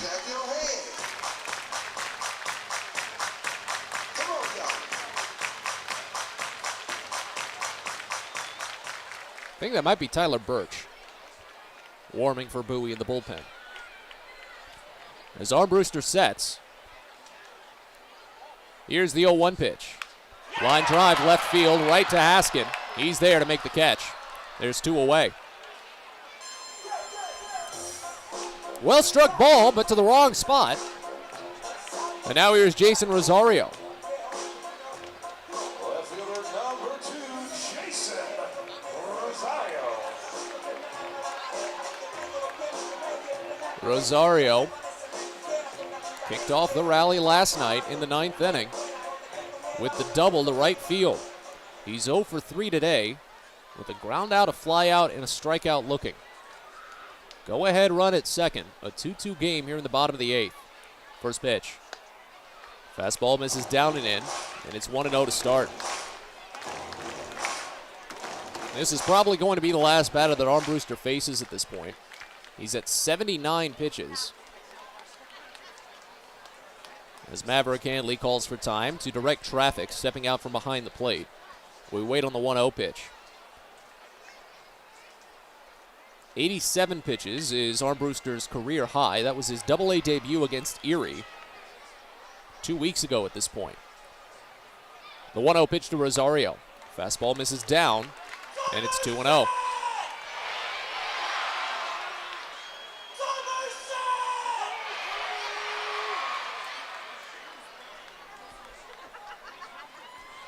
Inning started with a strikeout of Chad Bell on a full count.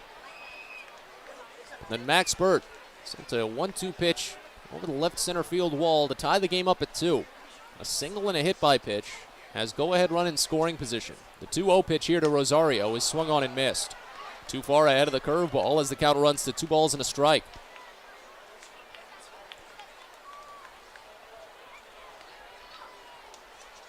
I said it, the top half of the lineup for Somerset hasn't actually been doing a lot of the damage this series.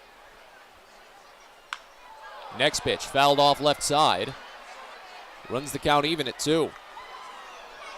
Burt with the home run. Bell scored the other run. Blake Perkins is 2 for 2. He's batting 6th. Perkins yesterday had the game-winning contact. Of course, it was on an error, but he put the ball into play. 2-2 pitch to Rosario. Lifted out towards shallow left center. Kauser sprinting down toward no man's land, but Hudson Haskin, the left fielder, is there. The inning is over, but not before Somerset ties it. A solo home run for Max Burt, and as we go to the 9th, it's 2-2. You're listening to Baysox Baseball. Well, it's a special Baysox Live happy hour on Thursday, July 14th at Prince George's Stadium. Along with the usual live music and beer specials from 5 to 6:30, it's also Margaritaville night out at the ballpark. Get your flip-flops, salt shakers, and Hawaiian t-shirts ready to celebrate cruise culture with Margaritaville night, sponsored by Bud Light. That's Thursday, July 14th at Prince George's Stadium, so get your tickets now at Baysox.com. There is a weekend in July where the baseball world revolves around a village in upstate New York. Baseball Hall of Fame induction weekend in Cooperstown is an unforgettable experience full of family-friendly activities and priceless moments. Make your plans today for July 22nd through 25th for the induction of Bud Fowler, Gil Hodges, Jim Cott, Minnie Minoso, Tony Oliva, Buck O'Neill, and David Ortiz as the class of 2022. Visit baseballhall.org today for the Baseball is a game of specialists. Base stealers, closers, cleanup hitters. Together, they help their team stand out from the rest. Specialists also help set Chesapeake Employers Insurance apart from other workers' compensation insurance companies. Our health services team includes orthopedic surgeons, nurse case managers, a physical therapist, and more, all to get your employee back to work, contain costs, and keep premiums down. That's teamwork. To learn more, connect with your agent or visit Chesapeake Employers at CEIWC.com.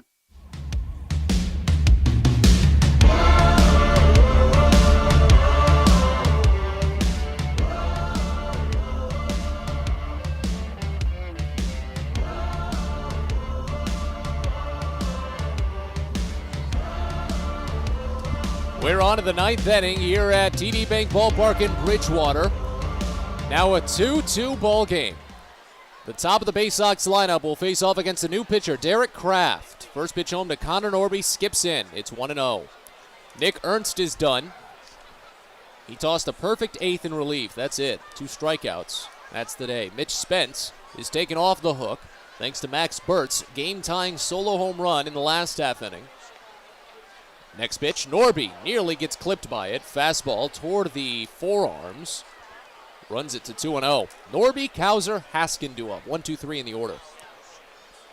As Kraft takes over, 6'8", 220-pound right-hander from Hawkins, Texas. 16th round selection in 2018. The 2-0 is a high fastball. Run it to 3-0 on Norby, who's 1 for 3 on the day. All 3 of Bowie's hits came among their first 6 batters. They've had none since. So we're here in the ninth. A 2-2 game.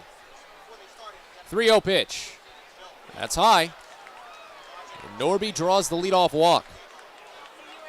It's the second time today the Baysox have opened an inning with a 4-pitch walk. Hudson Haskin did so in the 7th, but he was caught stealing second base.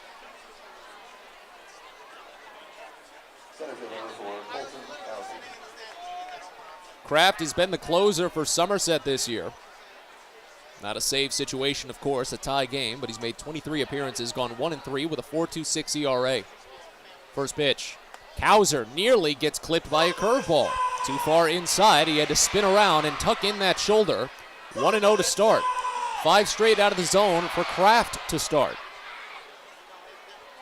25 in the third innings, he struck out 31, walked 14, allowed 4 home runs. 1-0 pitch. Fastball. That one goes right down Broadway. Needed it at some point, and it gets a light Bronx cheer from some of the fans. Kraft has converted 5 saves in 8 opportunities this season. Kauser 1 for 3. RBI double and a run scored. 1-1. Called a strike down and away. Connor Norby feigned the takeoff, but ran back when Rodolfo Duran tried to snap a throw to first. He actually dropped the ball. Norby could have gotten second base on that. Runs the count to 1-2 on Kauser.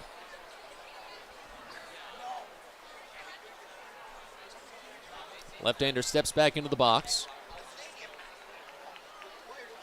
Kraft looks back at first base. Norby has only attempted 1 stolen base this season. He was successful. There he goes. The pitch is high for a ball. Throw to second. Bounces in. Skips away into center field. Norby thought about third but stops. Perkins in center came sprinting down to back it up. Saved Duran from an error, but Norby picks up his 2nd stolen base of the season, while Duran allows his 24th. Now the go-ahead run in scoring position on a 2-2 count with no one out for Colton Kauser here in the top of the 9th.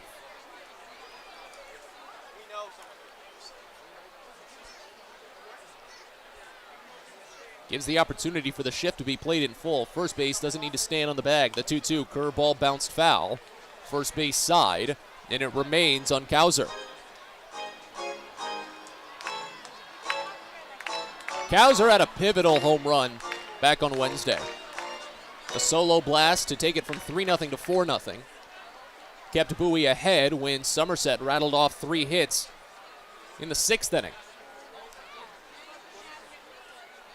The 2-2. Lifted foul the other way. Count remains.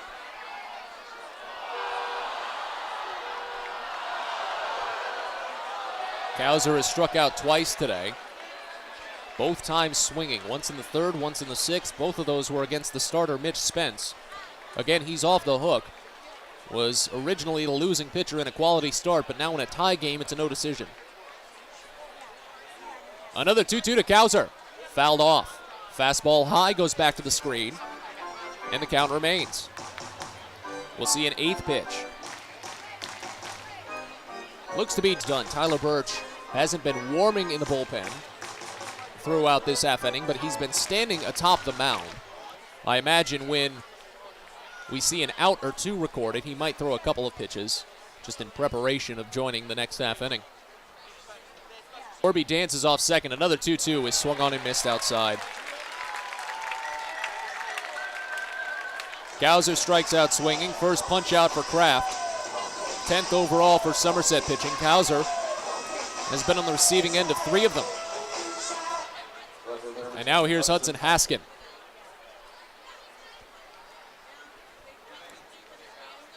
Oh for 2 day for Huddy. He grounded out to shortstop in the 1st, struck out swinging in the 4th, walked in the 7th. As Kraft sets. Fires the first in. Called a strike. Upper outside corner, 0-1.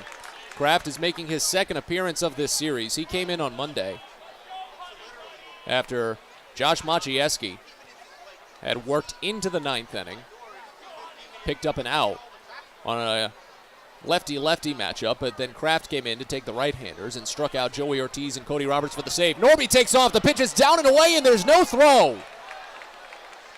Slider slid way too far for Duran to get a clean glove on it. Norby swipes the 2nd bag. He's got 2 this inning, now 3 on the season, and the go-ahead run is 90 feet away with 1 out. Runs the count even at 1 on Haskin. And the infield will play in. Get it out of the infield. Bowie gets the lead. The 1-1. Haskin floats it foul right side. Runs the count to 1-2. Sacrifice flies, anecdotally, haven't really seemed to be Bowie's strong suit a lot this season. And the numbers actually back that up.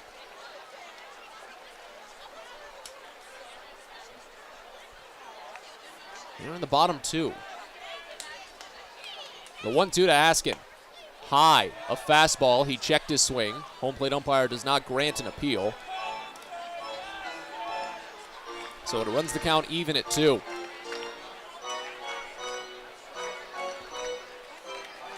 Norby walked his way on, stole 2 bags, stands at 3rd. And time called by Haskin. We wait on the 2-2. It's a 3-pitch offering for Kraft. Fastball, slider, changeup. He was the closer at High A last year with Hudson Valley. 2-2, swing and a miss. High fastball. Back-to-back punch-outs for Kraft. Sacrifice fly off the table. Now it's on Joey Ortiz to pick up the base hit.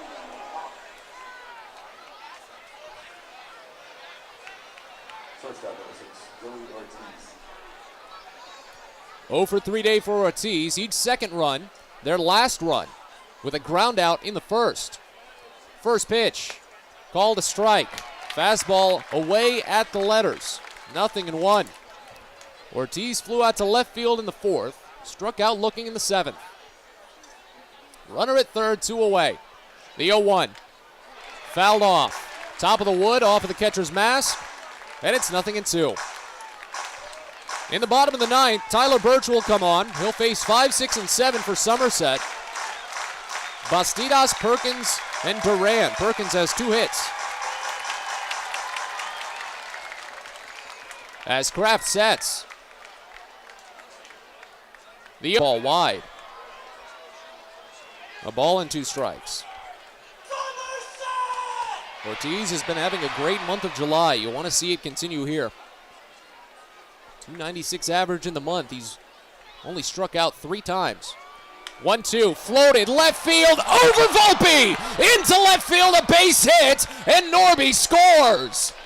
A 2-out, 2-strike RBI single for Joey Ortiz, and the Baysox take a 3-2 lead here in the top of the ninth. I'm going to find my dictionary, look up the definition of clutch, and circle that picture for Ortiz. His hitting streak's at 3 consecutive games, and Bowie gets a little bit of life. Their first hit since the leadoff batter of the second inning, and just their 4th all day. A pickoff throw back to first, and Ortiz bounces in safely. 33rd RBI this season for Ortiz, his second today. As Maverick Handley steps in, and 0 for 2 today with a walk. First pitch. Handley knuckles it slowly off of the mound. It's going to be picked by Volpe. He has to go to first with it, and he gets it there. 6-3 put out ends the inning, but Bowie takes the lead. Tyler Birch comes on for the save. Bowie leads 3-2. You're listening to Baysox Baseball. Most people don't know what a steam fitter is. More importantly, what we do and how much it impacts you. Just take a moment to think about what your world would look like if you didn't have the ability to generate electricity, to have heating or air conditioning, microchip production, internet service, web-based storage, cellular service, and frozen or refrigerated produce. Could you imagine? And these are just some of the things that we impact. Please visit steamfitters-602.org and let's talk about how we can bring value to you. Get the best deals at Prince George's Stadium with weekly promotions all season. Tuesdays are Military Appreciation Night. Purchase a box seat at the ticket office with a proof of service and you'll only pay half price. Bring along your furry friend on Woof Wednesday, and it's the best happy hour around every Thursday from 5 to 6:30. $2 Bud and Bud Light drafts with other beer specials throughout the year, and live music to get your night started. It's always a great time at the ballpark, so get your tickets now at Baysox.com. Sky Shooter Displays by ZY Pyrotechnics will be lighting up the sky with top-of-the-line fireworks shows following Baysox games all season long. We will give you the best bang for your buck. Sky Shooter Displays include traditional shows, true pyro musicals, custom choreographed plays, and much more. The night sky is truly limitless, so don't be shy. Give ZY a try. Find out more by calling us at 570-328-1361 or visit us online, zypyrotechnics.com.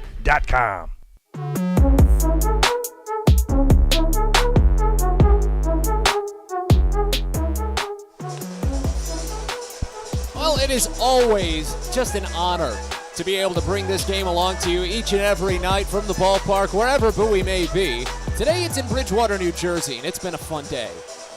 Some ups, some downs, a little heartbreak, but right now Bowie leads 3-2, going into the bottom of the ninth. Matt Sabatis with you from TD Bank Ballpark. Thank you for stopping by as the Baysox will make a pitching change. Tyler Birch comes on for the save. He'll face off against 5, 6, and 7 in the Somerset lineup, starting with Jesus Bastidas. Bowie collects their first hit since the top of the second inning. A 2-out, 2-strike, go-ahead RBI single by Joey Ortiz to make it 3-2. Birch delivers the first to Bastidas. It's grounded to third. Greg Cullen was pinched in. A rainbow toss to first base, and it's there. 5-3 put out, and Birch is 2 outs away. Justin Armbruster is in line for the win now that Bowie has jumped ahead. 5 innings for Armbruster in long relief. 6 hits, 2 runs, both earned. He struck out 4 and walked just 1. Switch hitter Blake Perkins steps in now. They put the shift on for him as he bats lefty. A 2 for 3 day. First pitch, he squares. The fastball comes in low as he pulled back from it. Count starts out at 1-0. Perkins put the ball into play in the bottom of the ninth last night. An error on that ball allowed the tying and winning run to score. Bowie's 8th walk-off loss, the 1-0. Curveball from Birch misses high, and it's 2-0. Birch is a 6'2", 190-pound right-hander. Traded over from Philadelphia in the Galvis deal back in 2021. The 2-0 pitch. Breaking ball swung on and missed inside, and it's 2-1. On the season for Bowie, Birch has made 19 appearances, gone 0-5. An 8.10 ERA, 23 in the third innings, 20 strikeouts, 9 walks. He's allowed 7 home runs. Next pitch, a curveball, fouled off left side. It's 2-2. This is a save opportunity for Birch. He's blown his only 2 save opportunities this season.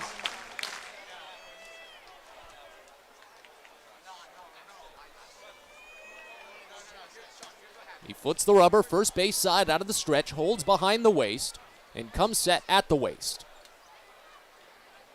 The 2-2 to Perkins, curveball high, and it's full. Birch has been the losing pitcher in 3 of Bowie's 8 walk-off losses this season, including walk-off losses in consecutive games. It was back in mid-May against Reading. The 3-2, fouled off, high fastball, back behind the screen, and the count remains.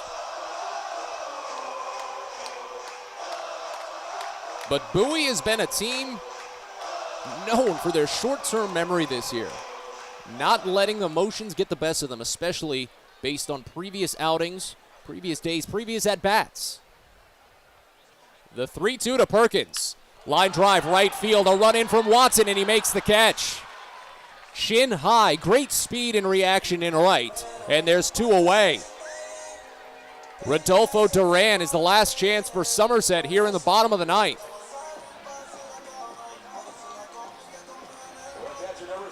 0 for 3 day for Duran. He struck out twice and hit into a double play. Birch is coming off of a tough day against Richmond, his only appearance in that series. He fires the first to the right-hander. It bounces in. A breaking ball starts the count out at 1-0. So we go back to the second. A week ago today, the rain-shortened game, Birch was called upon in a situation he didn't anticipate. Zach Peak was only able to pick up 5 outs, and Birch had to enter in the second inning. The 1-0 pitch. Breaking ball in there, a called strike. It's 1-1 on Duran. Birch would eventually allow 3 runs, all earned, in just an inning of third himself, before things turned over to Garrett Stallings on that rain-shortened day. The 1-1, grounded, left side, tough play for Ortiz, and it's passed. He dove for it, into left field, a single for Duran. He's got hits in back-to-back games now, and the tying run is on base. The winning run will come to the plate in Chad Bell. It's a 1 for 3 day for Bell. He singled in the 6th inning, scored the first of what's now 2 runs for Somerset. Around that single, though, he struck out twice, including swinging to start the 8th. Runner at first, 2 away. Bowie ahead 3-2 in the 9th. First pitch. A flinch, a fastball, a strike on the inside half. It's 0-1 to start. It's only the second first pitch strike that Birch has dealt, including Jesus Bastidas, who grounded out on the first pitch he saw to open the frame. The 0-1 pitch. Swing and a miss. Change up inside, and Birch is a strike away. I'm surprised Somerset isn't pinch running for Duran. They've got Michael Beltre on the bench, who's 19 for 22 this season in stolen base attempts. Duran hasn't even attempted one this season. The 0-2 to Bell, bounces in. Kept in front by Handley, and runs it to 1-2. We've seen this a couple of times from Bowie relievers this season. When they get ahead in the plate appearance, they really try to go for the swing and miss. The put-down pitch is nice, but if the breaking stuff breaks too far and it's easy to pick up, you might have to go for the called strike. The 1-2. Swinging a bouncing ball right over to second. Picked up by Norby. He bobbles a minute, but gets it to Dashbuck in time. The Bowie Baysox are winners once again. They played 2 in the first and 1 in the 9th, sandwiching a 3-2 win over Somerset this evening. A thrilling 1-run victory for the Baysox as they get back into the winning track.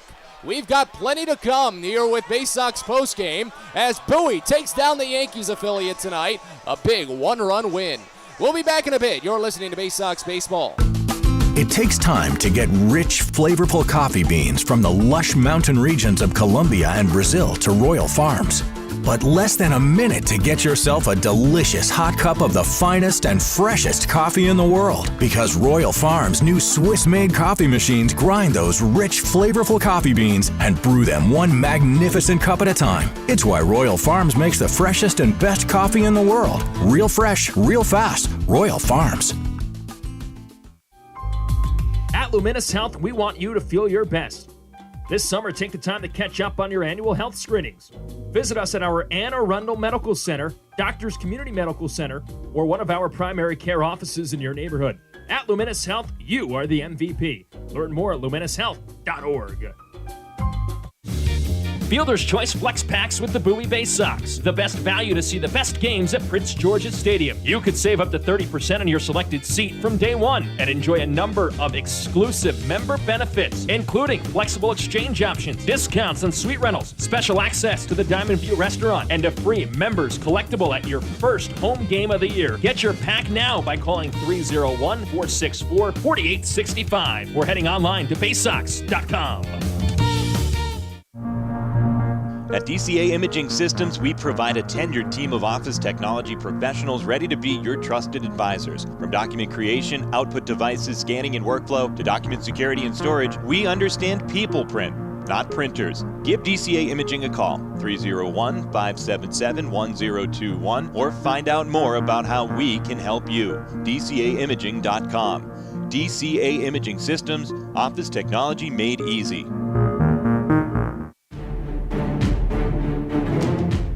It's now time for the Bowie Baysox post-game show. Let's head back to the ballpark with Matt Sabanas. Oh, probably one of the tensest games that the Baysox have come out on top of all season.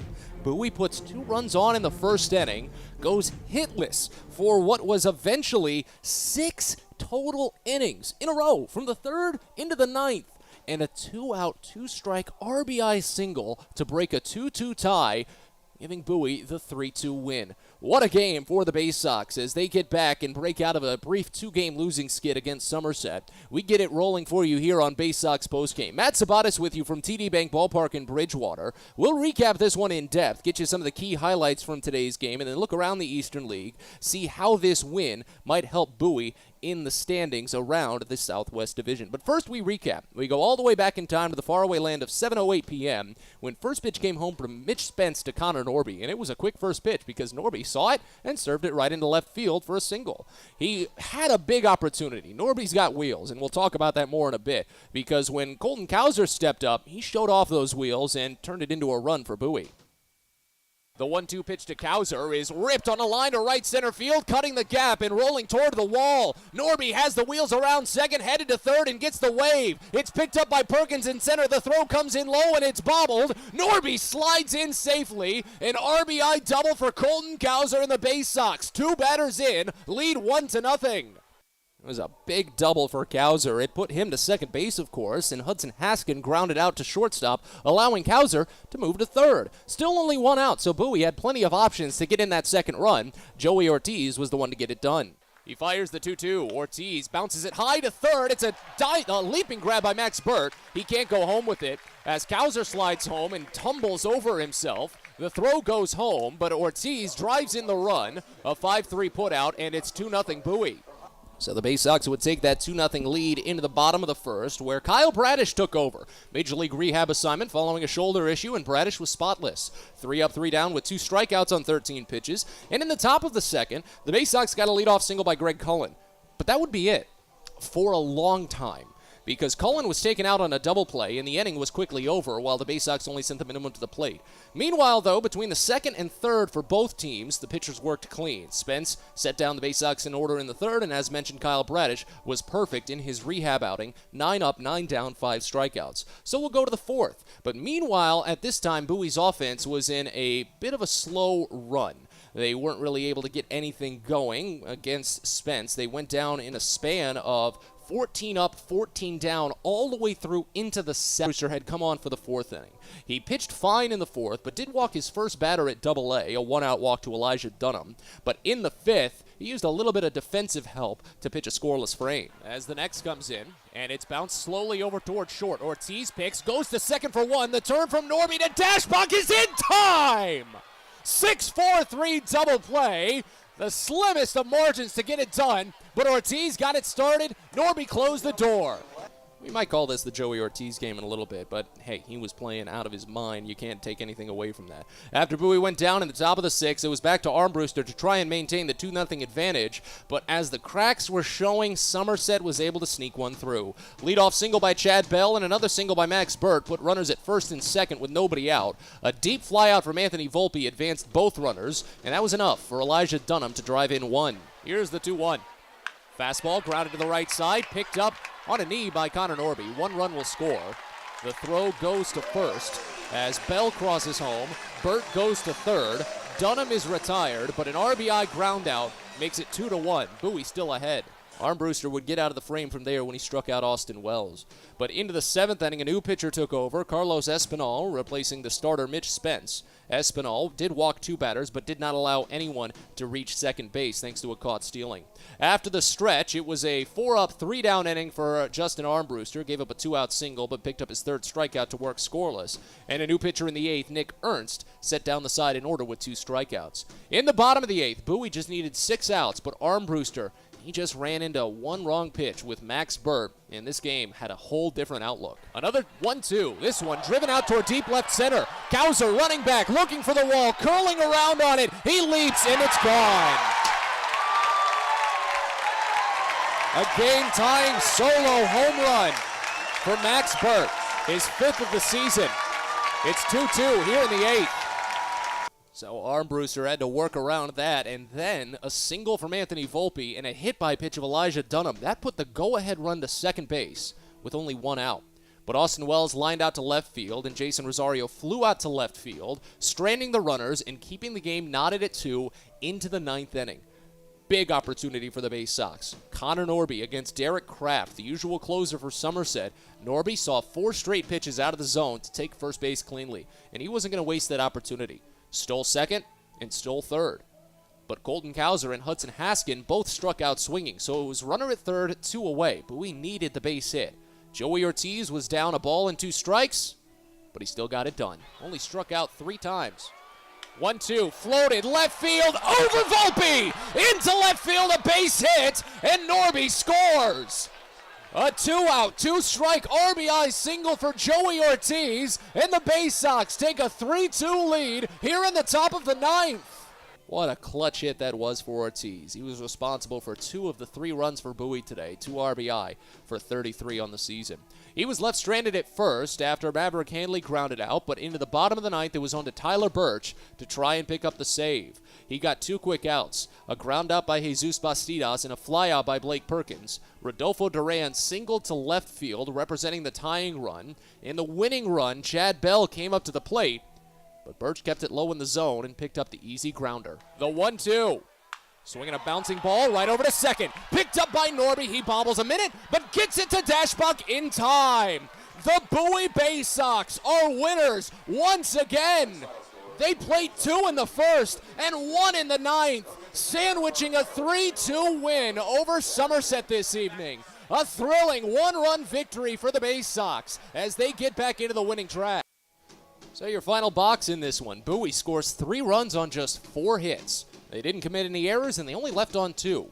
Somerset scores 2 runs on 7 hits with no errors. They left on 6. Justin Armbruster is the winning pitcher. He moves to 1-0 on the season. As Derek Kraft is served the loss, he falls to 1-4. Tyler Birch picks up the save for Bowie. It's his first here in 2022.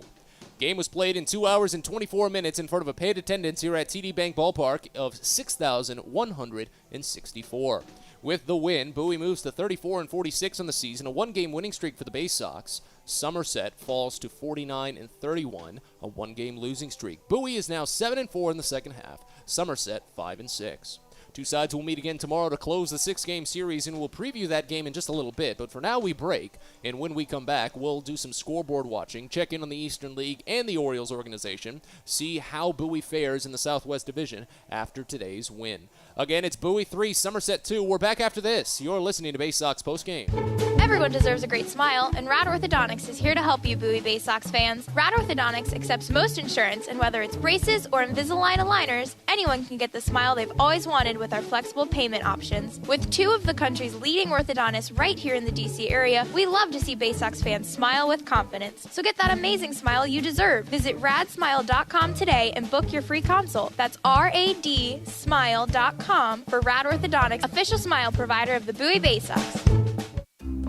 There's plenty going on at Prince George's Stadium on Saturday, July 30th. It's the Island Luau night at the ballpark as the Baysox battle the Altoona Curve. Live music from the islands, inspirational dance performances, and more. But that's not all. It's also Maryland's worst car show. Do you own a clunker, a piece of junk on wheels? Well, here's your chance to show it off. Again, that's all on Saturday, July 30th. So head to Baysox.com to purchase tickets and find out more about registering for Maryland's worst car show. Hope to see you there. From sprains to stitches, sore throats to stomach aches, and pulled muscles to poison ivy, care is around the corner at Patient First. Walk in to see a doctor from 8 a.m. to 10 p.m. every day of the year. X-rays, lab tests, and prescription drugs are on site, and most major insurance plans are accepted. For routine illnesses and injuries, Patient First is here for you. Patient First, the name fits. Patient First, proud partner of the Bowie Baysox, open 8 a.m. to 10 p.m. every day.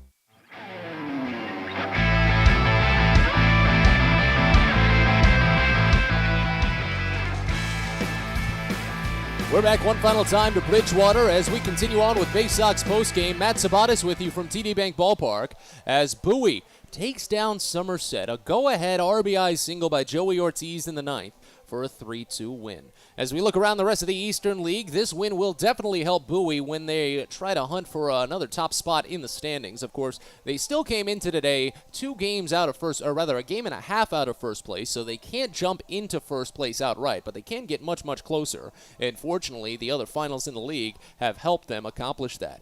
As Harrisburg breaks a 1-1 tie with Erie in the bottom of the 8th, 4 runs for the Senators to take the game 5-2, and Akron, a consistent attack over Altoona, 7-3 the final at Canal Park for the Rubber Ducks. So Bowie will gain a full game on Erie and on Altoona, leapfrogging Altoona, who they were 1 game back of, and catching up to Erie, only sitting a half game back. So they'll be tied. Well, they won't leapfrog Altoona. They'll be tied with Altoona. My mistake. They're both tied for second at this point, only 1 half game back of Erie at the end of the night.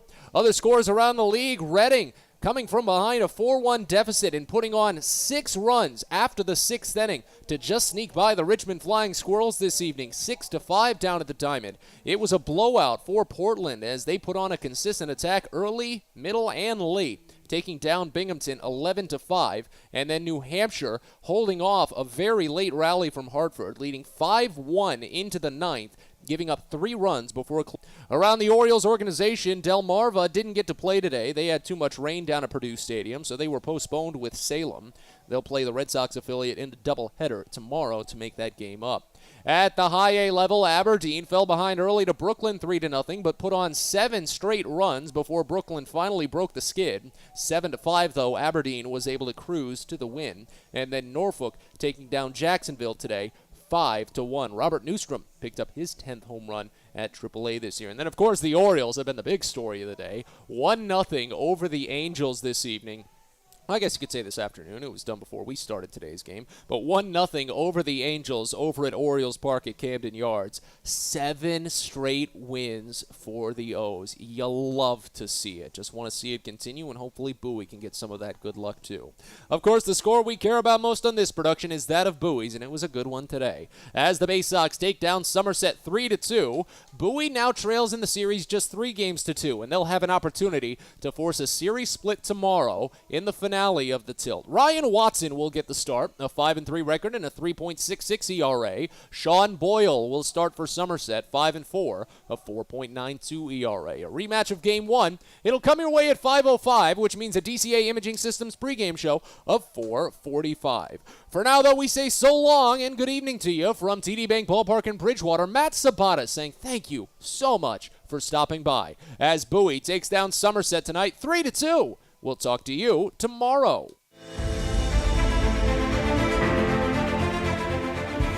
Thanks for listening to Bowie Baysox Baseball. We hope you enjoyed today's game and join us next time for another exciting broadcast coming up soon. This has been a presentation of the Bowie Baysox.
Hey, O's fans, Matt Sabatas with AA Bowie coming to you from TD Bank Ballpark in Bridgewater, where the Baysox pulled away an astounding win over the Somerset Patriots on Saturday night.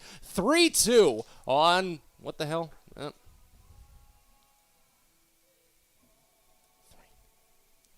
3-2 to win their second game in the series. Bowie got it going early. Connor Norby singled on the first pitch of the game, and Colton Cowser doubled to right center field to bring him home. Cowser would score 2 batters later when Joey Ortiz grounded out to the third baseman, making it 2-0. Bowie relied on their pitching staff from there as Kyle Bradish spun 3 perfect innings in a Major League rehab outing, striking out 5 of the 9 batters he faced and routinely hitting 97 miles an hour on his fastball. Justin Armbruster took the back end of the work for Bowie in a long relief role, opened with 2 scoreless innings, but allowed an RBI ground out in the 6th inning for Somerset to trim the 2-run advantage. After a scoreless 7th for Armbruster, a game-tying solo home run by Max Burt in the 8th made it 2-2 going into the 9th inning. And after the Baysox had gone 6 consecutive innings without collecting a hit, Joey Ortiz came up clutch again in the 9th. A 2-out, 2-strike, go-ahead RBI single to left field, giving Bowie the 3-2 advantage. Tyler Birch took on the 9th for the Baysox and stranded a tying run at first base, locking down his first save of the season. The Baysox will continue their 6-game series with the Patriots on Sunday as they look to wrap up the set with their 3rd win. First pitch will come your way at 5:05 with our pregame coverage presented by DCA Imaging Systems scheduled for 4:45. Ryan Watson will get the start for Bowie, and as always, you can listen to every pitch live by going